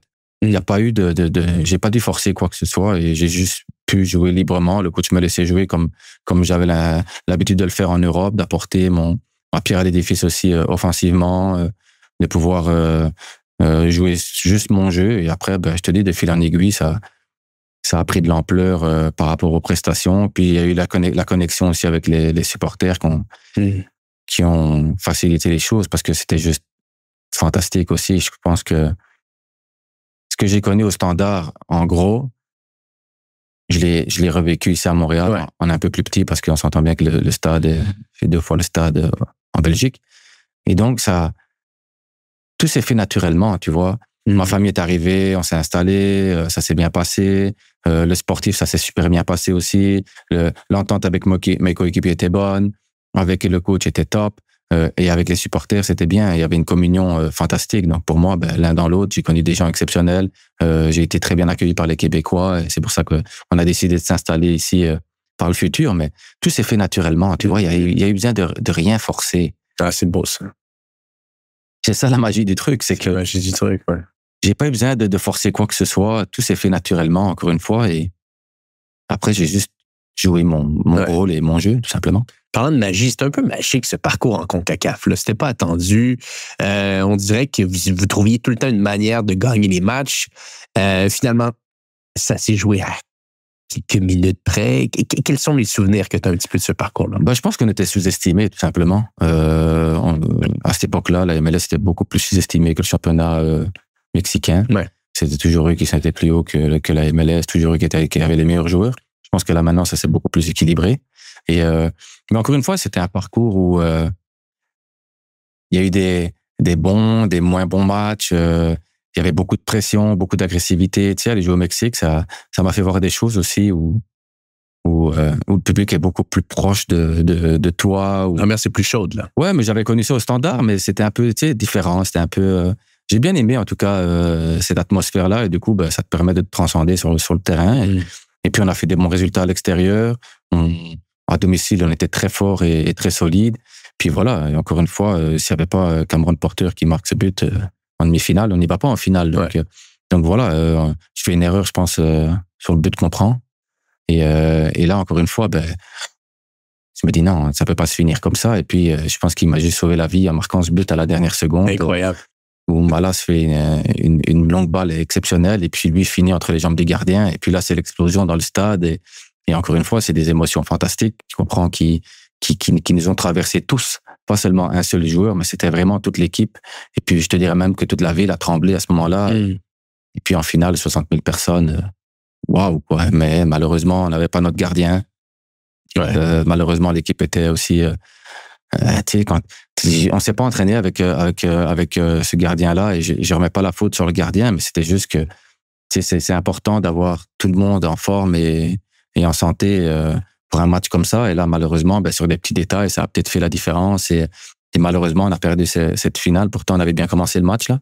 Mais je pense que voilà, sur 30 minutes qui ont tout changé. Sur des détails, ça fait la différence. Et malheureusement, on n'a pas su être compétitif sur 30 minutes et sur une partie du match. Et c'est là que tu as vu les qualités d'América qui ont quand même des joueurs d'excellence aussi. C'est le calibre. Et toi, en MLS, ça se passe bien? Ça se passe très bien, même. Défenseur de l'année, tu t'y attendais? Non, parce que mon premier match à DC, je m'en souviendrai toujours, où j'ai été super nul. On va pas se mentir. Un match fait pas une saison, hein? Non, mais je suis arrivé, j'ai été à DC, on m'a dit, c'est une équipe fort physique. Je m'attendais pas à ce style de jeu, là. Tu sais, long ballon, beaucoup de duels aériens, beaucoup de physique. Je dis, mais c'est quoi ce football? Tu sais, j'étais un peu étonné. Parle-nous un peu des différences que tu vois, parce qu'au-delà du calibre, des fois, c'est vraiment le style qui est différent. Est-ce que tu dirais que c'est beaucoup plus un foot qui est direct ici? C'était le cas. C'était ça. Moi, je suis arrivé. Ouais. Tu sais, c'était beaucoup... faut rester à ta position. Un défenseur, c'est un défenseur. Un milieu, un attaquant. C'était beaucoup plus rigide. Maintenant, avec la nouveauté et les nouveaux coachs et les coachs qui ont percé, mais ça, on en reviendra par après, c'est beaucoup plus fluide et ça se rapproche beaucoup plus de ce que tu vois en Europe. Mais moi, quand je suis arrivé à DC, à l'époque de DC et de nous, c'était des attaquants qui font 1m82 et qui sont 2 fois ma taille. Donc, c'était des longs ballons, c'était qu'il fallait se battre sur les premiers, sur les deuxièmes. C'était un jeu beaucoup plus direct, surtout DC à l'époque, jouait beaucoup plus direct. Nous, on était plus l'équipe qui, on arrivait à défendre, puis on partait en contre-attaque avec Nacho et les autres, mais beaucoup Nacho. On va pas se mentir, là. Donc, j'ai fait, compliqué quand même la MLS. Mm-hmm. Mais le deuxième match, c'est bon, j'avais compris, je m'étais réglé, je m'étais préparé aussi différemment. Et donc après, de fil en aiguille, j'ai pris confiance. En MLS, différent qu'en CONCACAF, parce qu'en CONCACAF, tu joues contre des Mexicains qui jouent beaucoup plus au ballon. Là, c'était beaucoup plus direct, comme je te l'ai dit. Et après, j'ai juste fait mon jeu, j'ai juste joué mon jeu, j'ai été un peu plus physique aussi. J'ai travaillé dans le gym un peu plus. Et puis, de fil en aiguille, j'ai fait la première saison qui était juste magnifique et top par rapport à mes attentes individuelles, en tout cas. Ouais. Mais d'un point de vue externe, je trouve que ton jeu s'intègre bien dans la MLS parce que tu es un joueur quand même agressif, physique. Ouais. C'est un style de jeu, effectivement, qui est un petit peu de ce style-là. Est-ce que tu sentais peut-être que ces aptitudes physiques-là, tu pouvais les mettre plus à ton avantage ici que peut-être dans d'autres championnats ou d'autres matchs que tu as pu jouer? Ouais, on peut dire ça comme ça. Après, le standard, on s'entend bien qu'il fallait que tu sois agressif aussi en Belgique. Mm-hmm. C'était vraiment le mot d'ordre. Maintenant, c'est beaucoup moins là-dedans, là, même si c'est important de gagner tes duels, pour un défenseur surtout. Mais c'est certain qu'une fois que j'ai compris comment ça fonctionnait ici, je me suis vite adapté. Ouais. Et après, j'ai juste laissé ma façon de jouer éclater. Et voilà, c'est vrai que j'étais quelqu'un qui taclait beaucoup. Fallait me le dire. Essayer de rester sur tes pieds. Un défenseur qui est par terre, c'est un défenseur qui est battu. Mais c'était mon style de jeu et je savais très bien que si je le faisais, 9 fois sur 10, j'allais prendre le ballon. Donc voilà, j'ai su m'adapter à la ligue. Mais c'est vrai que la ligue me correspondait bien par rapport à mes qualités athlétiques. Ouais. Du moins, c'est ce qu'on peut voir d'un point de vue externe. Intéressant d'entendre ton avis. L'année d'après, Drogba arrive. Ouais. Comment que ça change? Est-ce que ça vous donne tous des ailes un peu ou des ailes, ça a surtout donné un gros coup médiatique du club. Et, ça vous a donné des buts aussi. Hein? C'est que ça reste quand même quelqu'un d'exceptionnel. Et puis encore une fois, j'en ai côtoyé des stars en équipe nationale et lui, je peux même le classer par tous ceux-là parce que franchement, c'est quelqu'un qui reste lui-même et qui était top. C'est pas quelqu'un qui est arrivé et qui a commencé à se prendre au-dessus de tout le monde. Il n'avait pas besoin de ça. De toute façon, nous, on le plaçait au-dessus des autres parce que c'est quand même quelqu'un qui a fait quelque chose d'exceptionnel dans sa carrière. Lui aussi, à mon avis, par où il est passé, où il est arrivé. Mais ce qui était bien, c'était qu'il était cool au quotidien et il était comme n'importe qui, en fait, dans le vestiaire. Il se prenait pas pour Didier Drogba, si tu vois ce que je veux dire. Il était très cool, et puis on était très proches. Donc, ça a facilité les choses, mais c'est certain qu'avoir un joueur de ce calibre-là, c'était facile aussi, tu sais, quand t'es pressé et qu'il y a beaucoup de pression, tu sais très bien que tu peux mettre un ballon dans les airs et Didier va le garder, le ballon, il va en faire bon usage. Donc voilà, puis il nous a marqué beaucoup de buts importants, mais il nous a amené de la confiance, il nous a amené toute son expérience. Et puis moi, c'était génial parce que personnellement, j'avais fait une année fantastique. Et collectivement, avec l'arrivée de Didier, c'était juste parfait parce qu'on allait passer un palier en tant qu'équipe. Et là, encore une fois, il a bonifié tout le monde, ce gars-là. Puis, vraiment, je pense qu'aujourd'hui, on peut le voir, ça a été les plus belles années du CF. Là. Je veux dire, ces années-là, 2015, 2016, 2017, si on regarde un peu les accomplissements qui ont été faits, la finale de la CONCACAF, vous qualifiez pour les séries, je crois, en 2016, et la finale d'association en 2017. Il y a eu beaucoup de belles choses qui se sont déroulées pendant ces années-là. Est-ce que vous sentiez que l'équipe s'améliorait? Vous preniez un cap année après année? Comment ça se vivait de l'interne, tout ça? Je pense que on a surfé sur la vague positive et sur les bons résultats. Je pense que de plus en plus, on est devenu compétitif et moins sous-estimé dans la ligue aussi. Mais il manquait peut-être une empreinte de jeu, une identité de jeu. Je pense qu'on défendait trop souvent et partir en contre-attaque. Et à un certain moment, il manquait peut-être ça. Et c'est pour ça que je pense que ma dernière année était un peu moins belle, parce qu'on est un peu retombé dans les travers qui étaient celui de l'Impact à l'époque, point de vue footballistique, et on était trop prévisible. Et à ce moment-là, on a trop souffert des qualités de l'adversaire et on a moins mis en avant nos qualités à nous. Et ça a été un peu plus compliqué. Donc, je te dirais que les plus belles années du club, c'est clair que je les ai vécues et qu'on les a vécues et qu'on les a fait passer. Je pense que ça se voyait aussi dans le stade, là. Ben oui. Je me rappelle, l'ambiance, c'était exceptionnel. Ouais, c'était fantastique. Tu as parlé de ta dernière année au club. Je pense que tu es en Belgique avec ta famille. Tu reçois un coup de fil. Il est tard en Belgique. Il est peut-être en après-midi au Québec, au Canada. Un coup de fil que tu t'attendais pas. Non. Comment ça s'est déroulé? Comment t'as vécu le tout? Parle-nous un peu de tout ça. La saison était pas bonne, certes. Je comprends et je sais que le club voulait faire du renouveau, si on peut dire ça comme ça. Et ils ont nommé Rémi Garde comme coach. Pas mal d'anciens qui partaient aussi, comme Patrice. Patrice qui a arrêté.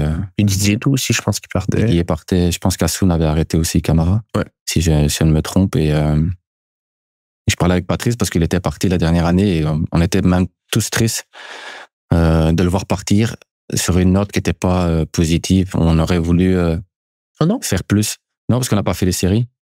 OK, sportivement. Sportivement, on aurait voulu faire plus pour Patrice pour lui permettre de partir de la bonne manière. Malheureusement, on n'a pas réussi notre objectif, tous ensemble. Et puis, tu sais, voilà, j'avais envie de partir en vacances, de me changer les idées. Donc, j'étais parti, on était rentré en Belgique avec la famille pour voir ma famille, justement. Ouais. Et j'étais chez moi, je pense qu'il devait être 23h30, quelque chose comme ça. Là, j'étais en train de gérer la petite parce qu'il fallait l'endormir et elle n'y arrivait pas. Donc, on était en haut, j'étais en haut avec la petite. Je pense que je suis resté une bonne heure en haut. Et ma femme est montée en haut en disant qu'il fallait que je rappelle, ma maman était au téléphone avec elle en disant que le club avait essayé de m'appeler plusieurs fois, qu'il n'avait pas réussi à m'appeler, mais qu'il fallait que je réponde parce que c'était important. Oh. Bon, OK. Comment tu te sens à ce moment-là? Je réalise pas trop, tu sais, là, j'étais plus dans le mode papa que footballeur. Donc, je suis descendu et je pense que j'ai appelé sur les escaliers. Si je me trompe, j'avais vu qu'il y avait 4-5 appels, 6 de Adam Braz, là. Je dis, ouf, c'est bizarre, mais en même temps, voilà. Donc, j'ai répondu et on m'a dit, ben voilà, on voulait te remercier pour ce que tu as fait pour le club, mais on t'a échangé à LA. Et j'ai dit non, je vais pas à LA, moi. Ça, tu voulais pas y aller, là? Non, j'ai dit, je vais pas. Parce que vous voulez, je vais pas, j'ai une clause dans mon contrat. Et là, on m'a dit non, pas de clause dans ton contrat. Donc, t'as pas le choix, tu dois y aller. Je dis non, je vais pas. Et j'ai raccroché. Donc, dur, tu vois. Dur, parce que, encore une fois, les gens, ils peuvent pas le comprendre dans le sens où ils l'ont pas vécu. Et moi et ma femme, on voit pas le fait d'aller à LA et comme tout le monde pourrait voir d'aller à LA. Après, on s'entend bien qu'avec le recul, on a vu les choses différemment. Mais pour nous, au début, c'était juste la bombe, quoi. On a fait tous les sacrifices. On est parti de la Belgique pour aller à Montréal. Je pense que pendant 2 jours, on n'a pas arrêté de pleurer tous les deux. On n'était pas bien et on était vraiment triste de ce choix-là et comment ça avait été fait. Tu sais, ça nous a beaucoup marqué tous les deux, là. C'est un choix de vie que tu avais fait venir à Montréal. Puis je voulais pas y aller, moi. Ouais. Je voulais pas aller à LA. Pourquoi aller à LA? Pourquoi faire une grande ville? C'est super grand. Ça nous faisait peur, tout simplement. On avait juste peur. Et donc, c'était des émotions qui prenaient le dessus. Puis, il fallait changer tout pour Nina, alors qu'on avait tout bien mis en place. tout était rentré dans l'ordre, et puis je comprenais pas pourquoi. Et donc, voilà, j'ai même eu John Torrington et à l'époque, Bob Bradley, le coach, qui m'ont appelé le lendemain. Je comprenais rien parce que je parlais pas anglais déjà. Donc je leur ai dit non, moi je vais pas aller. Faites ce que vous voulez, j'y vais pas. En français, hein. Je leur ai dit, moi j'y vais pas. Qu'est-ce qu'ils disent? Ben non, mais John, ils ont été très top pour ça, le club. Ils m'ont dit, mais non, tu vas venir ici, tu vas voir avec ta femme, on va te montrer le centre d'entraînement, on va te montrer les installations, ce qu'on veut faire. Je dis, non, je vais pas, moi je viens pas. Je viens pas aider. Est-ce que tu as pensé à arrêter ta carrière en ce moment? Non, pas arrêter ma carrière, parce que c'était pas possible. Je pouvais pas arrêter ma carrière, mais je me demandais ce qui m'arrivait, quoi. Pourquoi et comment, et beaucoup d'inquiétude, d'angoisse, de stress, et puis beaucoup d'incompréhension, tu vois, c'est chaud, quoi. Est-ce que c'est le moment le plus dur de ta carrière? Ouais, je pense que ça, peut-être pas le plus dur, parce que Bruges était dur dans le sens footballistique, mais qui m'a fait le plus mal.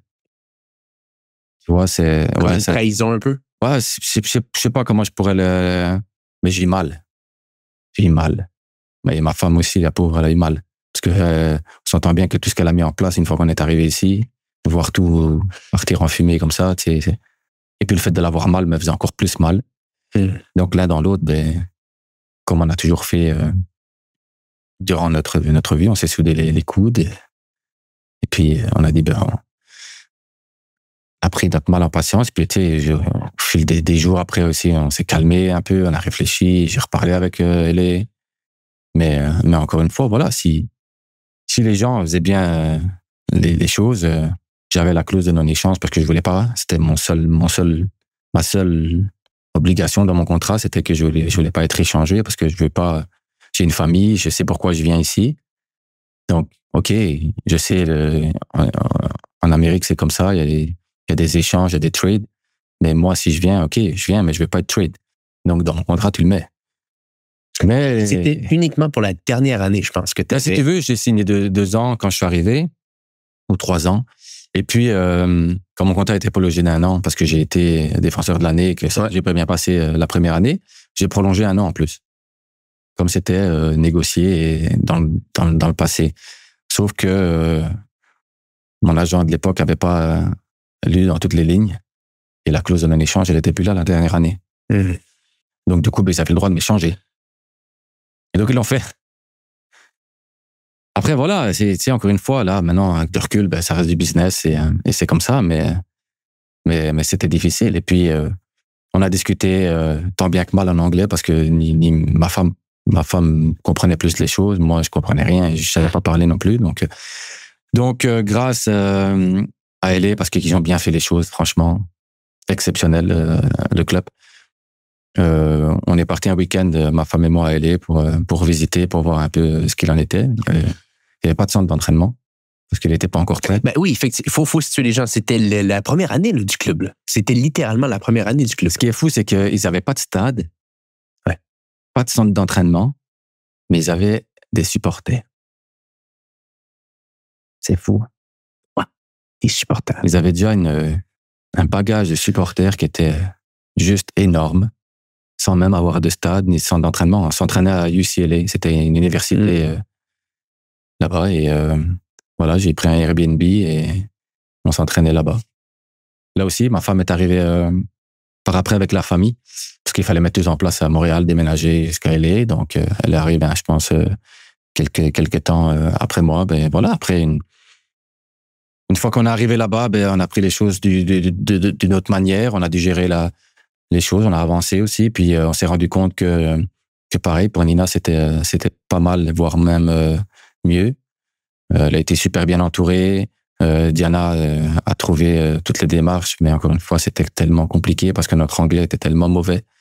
Mais je sais pas par quelle elle a réussi à tout faire ça. Encore une fois, c'est juste génial, et elle a mis en place la crèche pour le petit et trouvé tout ce qu'il fallait pour Nina en se débrouillant de tant bien que mal. Elle a contacté les compagnies d'eau et d'électricité aussi parce que moi j'y arrivais pas. Donc voilà. Elle est arrivée, je pense, en une semaine, elle a trouvé la maison, alors que moi, je cherchais comme un con, je n'arrivais pas à trouver. Donc, tu vois, elle a tout fait en peu de temps. Et après, grâce à ça, j'avais le cocon privé qui était réglé, donc ça m'a mis à l'aise. Et le club, pour ça, m'a beaucoup aidé aussi, nous a beaucoup entourés. Et après, sur le côté sportif, c'était juste génial parce que l'entraîneur, parce que les dirigeants ont fait directement une équipe compétitive avec des joueurs compétitifs.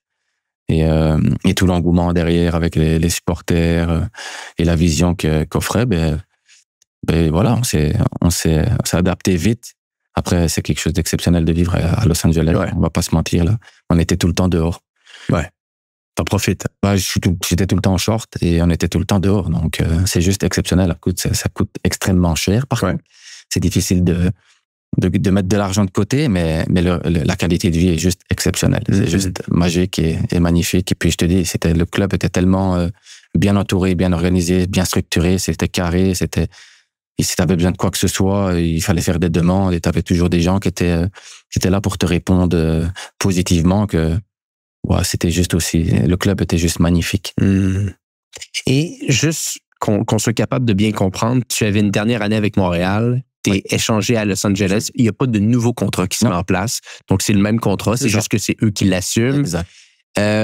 Tu joues, tu fais ton entrée avec le LAFC, mais c'est pas une saison c'est pas un passage qui va avoir été tellement long de ton côté. Il va y avoir certains changements, certaines réflexions, certaines discussions avec le club qui, ce que j'ai cru comprendre, ne sont pas à ton goût. Peut-être tu peux nous parler un peu de ça. Je pense qu'il faut pas avoir de regrets dans la vie parce que c'est difficile de vivre avec des regrets. Et malheureusement, j'en ai. Et je pense que j'aurais dû rester à LA.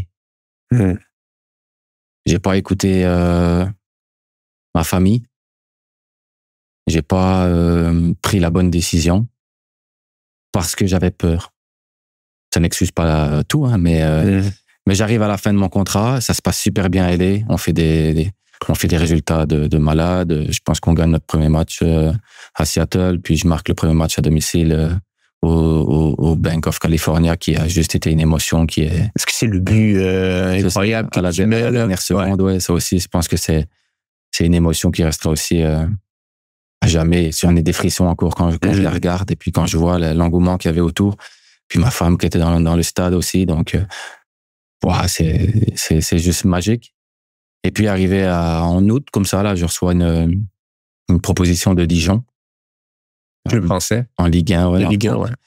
Et là, je me pose des questions. Je me dis, je vais arriver en fin de contrat, et ça coûte cher la vie. Donc, j'essaie de voir avec le club. Je parlais pas trop bien l'anglais, donc Marc Dos Santos, qui était l'assistant coach et qui parlait très bien français, m'a aidé. Et donc, le club me dit, écoute, nous, on renégocie pas les contrats maintenant, c'est en fin de saison. Et je dis, OK, mais moi, je veux rester ici, je préfère rester ici, mais si on se met pas d'accord, on peut se mettre d'accord maintenant et le contrat prendra pour l'année prochaine ou en janvier. Je dis, parce que si vous revenez vers moi avec une offre c'est pas moi, je dis n'importe quoi, mais en novembre ou en octobre et qu'elle me plaît pas, vous allez m'échanger ou non, ça se passe pas comme ça. Mais j'ai pris peur parce que ce que j'avais connu dans le passé, c'était OK, là, on peut t'échanger, on n'a plus besoin de toi, tu peux partir. Et je voulais pas revivre cette chose-là avec elle. Donc j'ai fait le choix, le mauvais choix. Maintenant, aujourd'hui, je le sais et je l'assume, mais ça fait mal de partir en France, de signer à Dijon. Donc, je suis parti le 30 ou le 31 août. Je suis parti le dernier jour de mercato. Et encore une fois,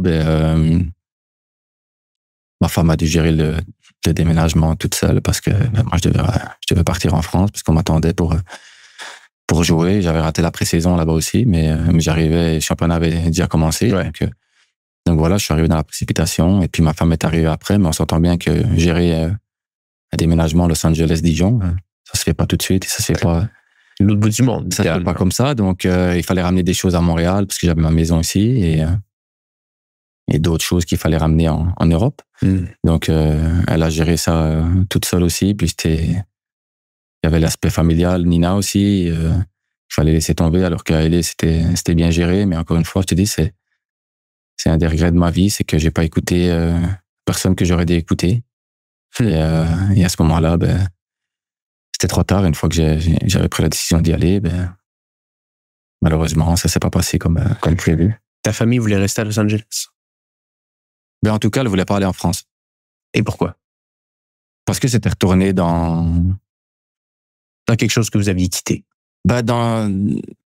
Ouais, c'est ça, dans le fait où on s'était dit que ça servait à rien de rester là. Donc, si on a pris la décision de partir loin de la Belgique pour des bonnes raisons, on se dit que rentrer en Europe et en France, c'est pareil, c'est pas pire. Surtout dans une ville, sans vouloir dénigrer, hein, comme Dijon, où il y a beaucoup moins c'est pas une grande ville non plus en France, donc il y a beaucoup moins de choses disponibles. Versus LA, où on était rendu. Je te dis, la vie, elle était juste magnifique. Ben oui. Mais voilà, la peur et le fait des fois d'être con et borné, j'ai pas écouté la personne que j'aurais dû écouter, tout simplement. Donc, tu fais quelques mois là-bas. C'est un transfert qui, quand même, est évalué à 1,5 million d'euros. Et c'est ça. À Dijon, je pense que dans le privé, c'est pas ce que tu t'attendais. C'est pas à la hauteur de ce que tu avais besoin. Ça se passe pas très bien non plus avec ta fille parce que on n'a pas les soins nécessaires pour elle. Et là, bon, t'es retourné au Canada. T'es allé jouer avec le Toronto FC. Peut-être tu peux nous parler un peu des réflexions. À quel moment tu t'es rendu compte que non, ça le fera pas à Dijon? Assez rapidement, je te dirais. Oh, OK. Je suis arrivé le 31 août et je suis reparti. Je suis resté 4 mois, je crois, 3 mois. Ouais, ça a été très Je pense qu'après 2 mois, 1 mois, je savais déjà que c'était compliqué. Il n'y avait pas de suivi par rapport à la petite. Il n'y avait pas d'établissement, donc elle passait ses journées à la maison, à s'occuper comme elle pouvait, ou alors elle aimait bien les animaux, donc il y avait une écurie qui pouvait l'accueillir, mais on s'entend bien que passer des journées comme ça, c'est pas possible. Et puis mon fils à l'école non plus, c'était pas l'éclate. Il y avait beaucoup de choses qui collaient pas avec notre façon de voir les choses à ma femme et moi, et puis on est rentré dans une douleur aussi où on n'aimait plus trop, vivre là, on était malheureux. L'un dans l'autre, ça suivait pas, donc privé suivait pas, le football n'arrivait pas à suivre parce que c'est pas possible. Non. Donc très vite, je me suis rendu compte de l'énorme erreur que j'avais faite, et la seule chose que je pouvais faire pour essayer de réparer, encore, je pense que c'était pas ça le cas, mais on va l'appeler comme ça, il fallait que je revienne au Canada pour pouvoir réencadrer tout ça, et la chose aussi pour moi qui était importante, c'était que Nina retrouve et Achille un environnement sain et où ils peuvent s'épanouir tous les deux, tu vois. Donc j'ai fait les démarches et je suis vite revenu au Canada, mais en même temps, j'avais pas 150 choix là. Montréal, c'était compliqué. Vancouver, c'était un peu loin. Et donc, est-ce qu'il y a eu une porte ouverte avec Montréal ou non? Non. Non. C'était Vancouver ou Toronto? Je vois pas pourquoi je serais revenu à Montréal et on m'aurait ouvert les portes alors qu'on me les avait fermées de façon voilà. Donc dans ma tête, c'était plus Toronto que Vancouver, parce que Vancouver c'était un peu loin là. Ouais. Donc je connaissais Jovinko de quand j'étais à Montréal justement, donc j'avais son numéro parce qu'on avait joué ensemble au All-Star plusieurs fois. Donc je lui ai envoyé un message, j'ai dit écoute, je vais revenir en MLS. Est-ce que Toronto, tu penses qu'il serait intéressé par mon profil? Est-ce que tu peux en parler au club? Je pense que je lui ai envoyé un message un mercredi. Je pense que le jeudi, il y a le GM qui m'appelait directement en disant que oui, absolument. Il fallait juste que je trouve une solution pour partir gratuitement parce que le club voulait pas payer un transfert. Mais bon, ça a été des choses à régler, des papiers à signer. Et puis voilà, ni une ni deux, ça s'est vite fait, ça s'est vite réglé. Le coach était emballé, le GM était emballé, et donc j'étais soulagé aussi de pouvoir passer les fêtes en Belgique et puis partir et puis rentrer au Canada chez moi. Et ta famille s'installe à Montréal. Ouais. Toi, bien entendu, tu t'installes à Toronto. Et je t'entendais dire quelque chose qui m'avait marqué. On t'a montré les deux chandails, lui du CF et lui de Toronto. Et on t'a demandé rapidement lequel que tu as le plus d'attachement. Tu as dit, lui de Montréal, il y a eu des émotions. Et lui de Toronto, ça a été un passage. Quelle raison ça a été juste un passage? Qu'est-ce que fait que peut-être ça l'a pas autant pris? Je respecte l'institution et ce que Toronto a fait pour moi, et et pour ma famille, mais le cœur, quand je suis arrivé à Montréal, tout s'est fait naturellement, comme je t'ai dit. Ouais. Donc, mon cœur a embarqué directement, puis les Québécois, puis ma famille, mon fils, pour moi, il est plus québécois que belge. Il a grandi ici, il est arrivé, il était tout bébé, donc voilà, ils sont plus québécois que belges, même si ici lui vient, mais ça s'est fait naturellement, tu vois. Le cœur a embarqué direct, les supporters, le rythme de vie, la qualité de vie, les gens. Toronto, c'était une mission qu'il fallait que je revienne. Ouais. Et puis. C'est un peu forcé, quasiment. Non, pas forcé, parce que je le voulais. Ouais. Mais j'ai vécu séparément de ma famille parce qu'on avait une maison à Montréal, donc tu sais, il fallait payer la maison à Montréal, les frais à Montréal, et à Toronto, il fallait que j'habite aussi dans un appartement, donc et il fallait qu'on s'y retrouve aussi financièrement. Il y a eu des pertes d'argent aussi. On ne rentrera pas dans les détails, mais voilà, par des choix que j'ai pas fait, qui n'ont pas été les bons. Donc voilà, et puis vivre 2 ans à Toronto et ma famille à Montréal, on n'était pas dans la même vie, tu vois, c'était compliqué, c'était difficile à gérer, et encore une fois, c'était des choix que j'avais fait sans tenir compte de personne, et ça, c'est des regrets que j'ai, j'en ai 2, et ceux-là, ils font très mal au cœur, parce qu'encore une fois, j'ai pas tenu compte de la personne qui est pour moi la plus importante dans ma vie, et j'ai été contre certaines choses qui ont fait qu'aujourd'hui, voilà, j'ai de la chance d'avoir ma femme et mes enfants, et d'avancer avec eux, parce que ça n'a pas toujours été facile. On croit toujours que d'être la femme d'un footballeur, c'est facile, mais quand tu vois les péripéties qu'elle a traversées à cause de ma vie et de mon choix footballistique, c'est pas toujours facile, tu vois, et on voit toujours les femmes de footballeurs comme un peu tu sais, les filles qui se montrent sur Instagram et tout ça. La mienne, c'était pas ça du tout, et rien à voir avec ça. Donc voilà, mais je le savais directement dès que je me suis embarqué avec elle, que de toute façon, elle n'était pas ce genre de fille. Mais ce que je veux te dire par là, c'est que c'était difficile, tu vois. Qu'est-ce que tu aurais pu faire de différent avec Toronto? LA, on voit un peu, ça a été une question. Je pense que Toronto, j'aurais dû ramener tout le monde avec moi à Toronto, et louer la maison aussi, ou faire des choses comme ça. C'est juste que voilà, j'étais précipité dans le sens où je voulais absolument que ma vie privée retrouve un équilibre, que ma fille retrouve son école, que mon fils aille à l'école aussi. Et l'un dans l'autre, je me suis précipité parce que, tu sais, c'était encore une fois, oui, Montréal, on peut rentrer et mettre les choses en place, c'est facile. Mais retourner à Toronto, c'est repartir de zéro pour elle aussi, tu vois. Et c'est retrouver une maison, il faut la payer, la maison. Et on s'entend bien que la vie à Toronto, elle est pas aussi elle est très chère par rapport à ce qu'on peut connaître à Montréal.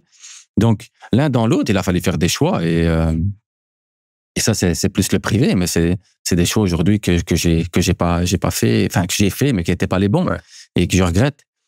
Mais pour te dire, l'effet boule de neige de certains choix, des fois font que pas facile.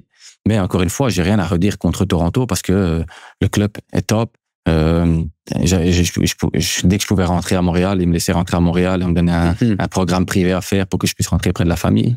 Donc, tout ce que Toronto a fait, pour moi, était juste top. J'ai rien à redire. C'était juste que mon cœur était ici, parce que ma famille était ici, tout simplement.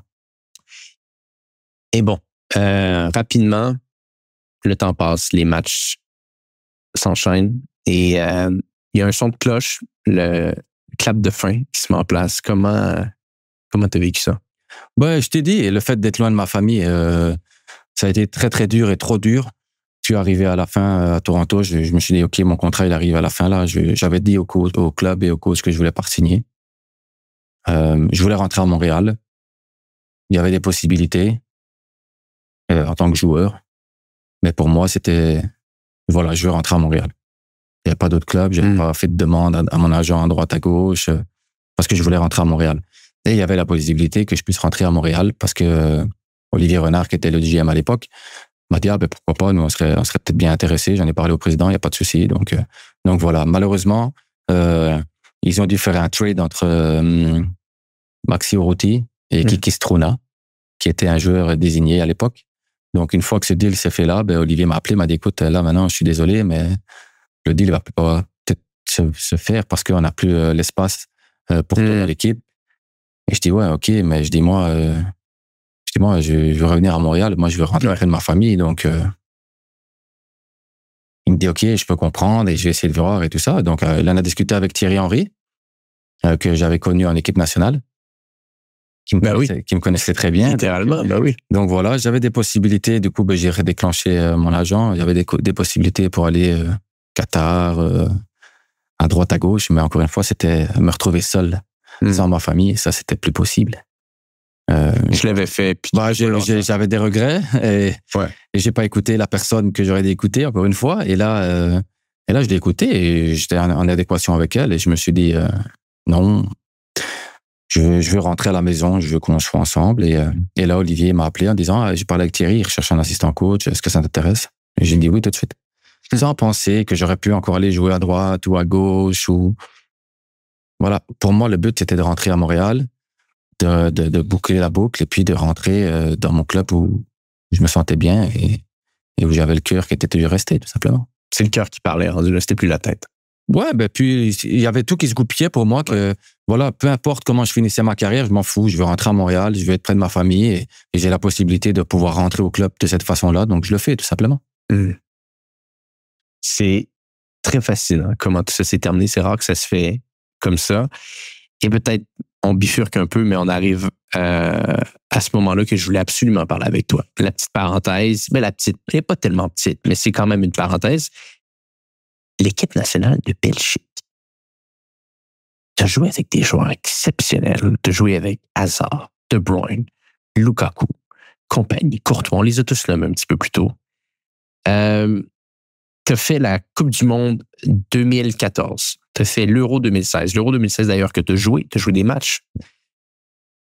Comment tu aurais à mettre ça sur ta carrière parmi tous les clubs avec qui tu as joué? Comment tu analyses le tout? Comment ça s'est déroulé? Ben, c'est surtout que ça a été des surprises à chaque fois. Tu sais, Coupe du Monde au Brésil, j'étais dans les présélectionnés. Puis le jour où il a fallu sortir la sélection, ben, tu sais, le coach l'a fait à la télé comme toutes les nations. Là. Et j'étais encore l'outsider, tu vois. J'étais pas Eden Hazard ou Vincent Kompany ou Van Buiten où tu sais que tu vas être sélectionné. Moi, j'étais vers la fin aussi. Ben oui. Donc, du coup, les noms... Et puis, quand j'entends mon nom, voilà, c'était juste... Boum, l'explosion, encore une fois. Je vais aller au Brésil, jouer la Coupe du Monde au Brésil, pas n'importe où, au Brésil, en plus, le pays du football. Donc, je n'ai pas pris tout de suite le wow de ce que ça fait. Et je me suis dit, ben voilà, ok, j'ai travaillé pour y arriver jusque-là. Là, je suis arrivé. Mais une fois que je suis arrivé dans l'avion pour partir au Brésil, ben, ok, je me suis rendu compte que pour moi, waouh, tu sais d'où je suis parti, du petit gamin qui joue dans son quartier, en dessous des buts, c'était des petits bancs. Je vais à la Coupe du Monde au Brésil, donc waouh. Puis je pars en MLS. Ouais. Je me dis, bah, l'équipe nationale, à mon avis, ça va être difficile. Je reste en équipe nationale. Je suis pas sélectionné pour aller à l'Euro. Je suis dans la présélection. Je suis dans les réservistes. Donc, je suis censé pas y aller, là. Donc, pour moi, c'est bon, c'est réglé. C'est fini l'équipe nationale. Il y a une hécatombe de blessures. Et puis, pour finir, le sélectionneur fait appel à moi et je vais à l'Euro. Donc, je me suis dit, je vais aller à l'Euro, c'est bon. Waouh, encore une fois, je sors de nulle part. Et puis, Thomas Meunier, qui était le titulaire à l'époque, se blesse et je dois jouer le premier match qui se joue contre l'Italie, à Lyon. Incroyable. Nouveau stade, contre l'Italie, je suis d'origine italienne. Waouh. Donc, j'ai pas eu le temps, encore une fois, de me rendre compte de ce que c'était. Une fois que je suis arrivé sur le terrain, ben, j'ai fait mon travail, j'ai joué mon match, j'ai fait un bon match. On a perdu 1-0, malheureusement. Mais voilà, et puis j'ai tout pris. Parce que pour moi, c'était juste du bonheur d'aller en sélection et d'aller en équipe nationale et de pouvoir faire 2 tournois comme ça, plus les Jeux Olympiques, plus l'Euro avec les moins de 23. Waouh! J'ai toujours tout pris, j'ai toujours été tellement heureux de représenter, que ce soit mon pays ou mon équipe, que je me rendais pas compte de la chance que j'avais de pouvoir faire de ma passion mon métier. Et c'est par après, tu sais, que même encore aujourd'hui, que je me rends compte, ok, waouh, ce que j'ai fait, c'est... oui, j'ai peut-être pas joué en Première Ligue ou en Italie ou ci ou là, mais ce que j'ai fait par rapport à où moi je venais, la reconnaissance que j'ai eu des gens, ben aujourd'hui, je dois juste me dire que waouh, ce que j'ai fait, c'est waouh, et je peux peux remercier tous les gens que j'ai côtoyés et je peux être fier de ce que j'ai fait, ça s'écarte. C'est inspirant. Il faut que tu sois fier parce que c'est une carrière exceptionnelle. Jouer une Coupe du Monde, jouer avec les Standards de Liège, défenseur de l'année à MLS, c'est pas rien, là. Puis, peut-être on continue un peu sur ce volet d'équipe nationale. Je suis obligé de te poser la question. C'est qui le plus fort? C'est Hazard, c'est De Bruyne, c'est Lukaku. C'est qui impressionne le plus pendant un entraînement? Mais il y en a beaucoup, hein, je te dirais. Après, Kevin, il reste quand même quelque chose de Bruyne, d'un joueur exceptionnel qui voit des choses que peut-être certains ne voient pas, ou beaucoup ne voient pas. Mais si je dois en sortir un, ça restera Eden, parce que Kevin est beaucoup plus réservé, beaucoup plus timide en dehors, tandis qu'Eden, c'est Eden, quoi. C'est un gars de son quartier. T'as l'impression qu'il est toujours resté ce gars de quartier qui est très accessible, qui rigole, qui blague tout le temps, mais sur le terrain, il est juste inarrêtable. Il est juste, pour moi, c'est le meilleur joueur avec qui j'ai joué. Trop fort. De loin. Ah. De très, très loin, même. Qu'est-ce qui fait en sorte qu'il est injouable un peu? Il est tout. Il a un centre de gravité très bas. Ses premières touches sont tout le temps bonnes. Techniquement, il fait des gestes magnifiques. Il fait pas juste amuser la galerie. Il y a un truc derrière. Il amène une action dangereuse, un but, une passe. Il s'est marqué, il s'est passé. Il est fort sur ses appuis. Il fait garder un ballon. Je lui ai dit, moi, écoute, quand tu viens en 1 contre 1, donne la balle, parce que sinon je vais faire faute. Je vais te faire mal. Ouais. Je vais te faire mal parce que c'est impossible de l'arrêter. C'est quelque chose que j'ai rarement vu dans ma vie et franchement, il est juste waouh. Et ton meilleur souvenir en équipe nationale, la Coupe du Monde, le match que tu joues avec... Le match, sûrement, ouais, tu sais... À l'Euro? Ouais, puis l'hymne national aussi, voir le stade rempli contre l'Italie à l'Euro, puis le fait d'aller au Brésil. Mais encore une fois, tout ce que j'ai pu vivre en équipe nationale, juste pouvoir y aller, déjà, c'était juste, pour moi, juste du bonheur et un pur plaisir, tout simplement. Et je le savais très bien que j'avais un moment privilégié de pouvoir représenter mon pays et d'être sélectionné. C'était juste, j'en ai profité à chaque instant. Absolument. Des petites questions rafales pour toi pour terminer. On va rester dans le volet un peu des défenseurs. Meilleur défenseur central du monde en ce moment, selon toi? Van Dijk, Saliba. Ouais, Van Dijk. Diaz. Van Dijk, qu'est-ce que tu aimes de Van Dijk? Tout. Il est complet, il est calme, il est bon en 1 contre 1, il va vite, il est fort physiquement, il marque des buts. Il a tout. Pour moi, c'est sur les défenseurs centrales, comme Kompany était à l'époque. Ouais. D'ailleurs, parce que là, tout le monde me dit Van Dijk, donc je pense que je vais arrêter de poser cette question-là. Je pense qu'on a compris. Si on revient sur les 20-30 dernières années, est-ce qu'il y en a un qui t'a marqué particulièrement? Est-ce que tu en as un que tu regardais qui était un peu un mentor? Je n'ai connu pas mal, moi, en équipe nationale. C'est Van Buiten, c'était quelque chose aussi. Très rigoureux, physiquement, 1 contre 1. Les duels de la tête, je pense qu'il ne la perdait pas.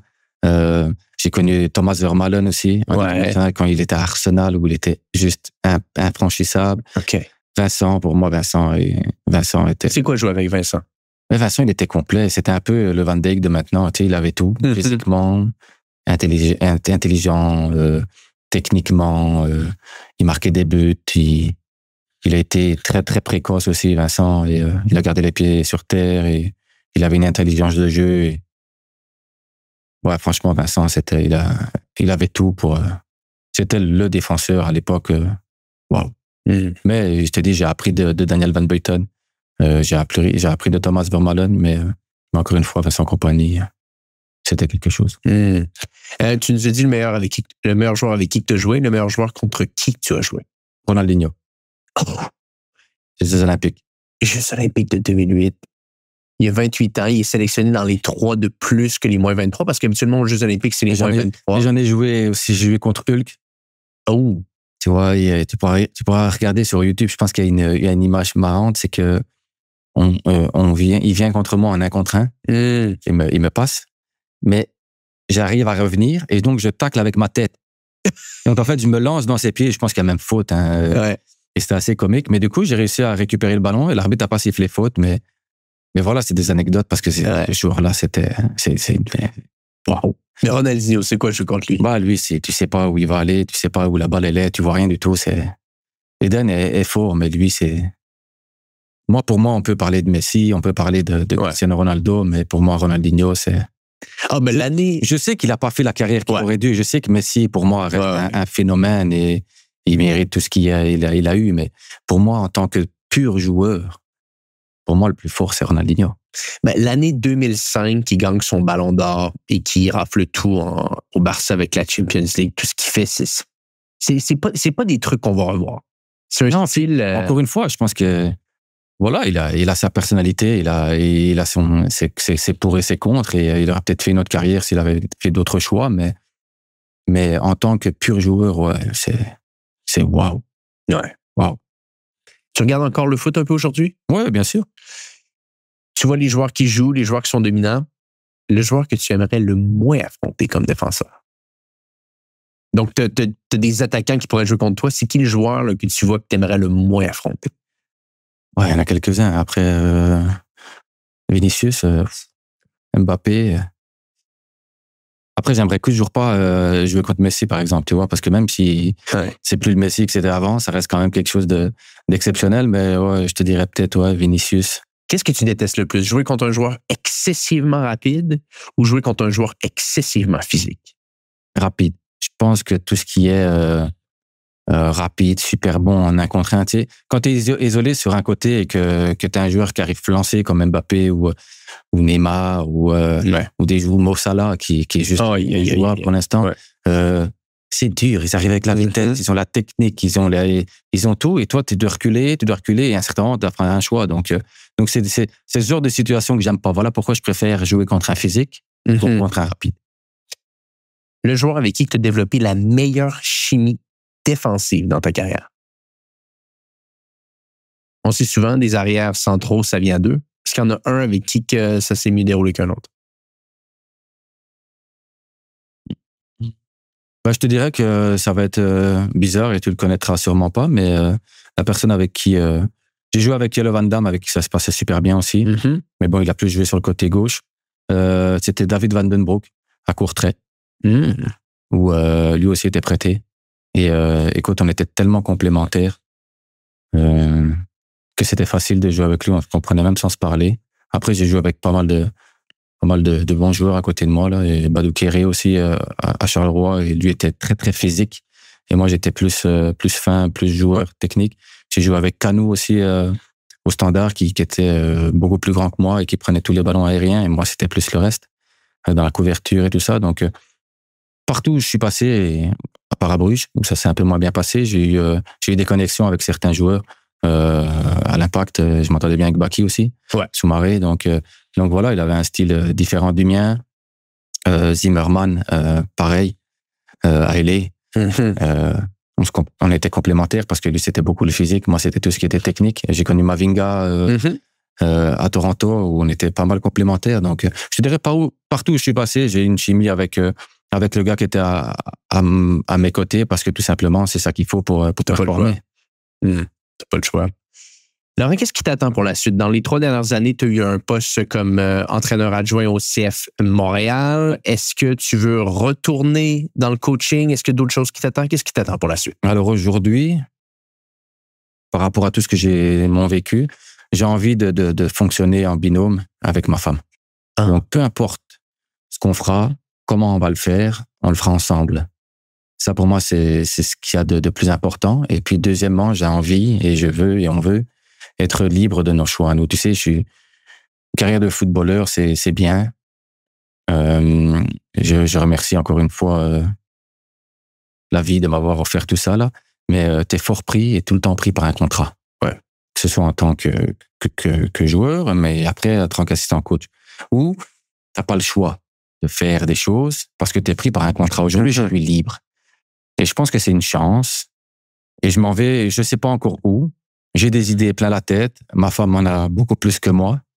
Et je pense que je suis arrivé à un certain moment de ma vie où je vais écouter, où je vais, avec tout le passé qui me suit, où j'ai pas toujours fait les bons choix.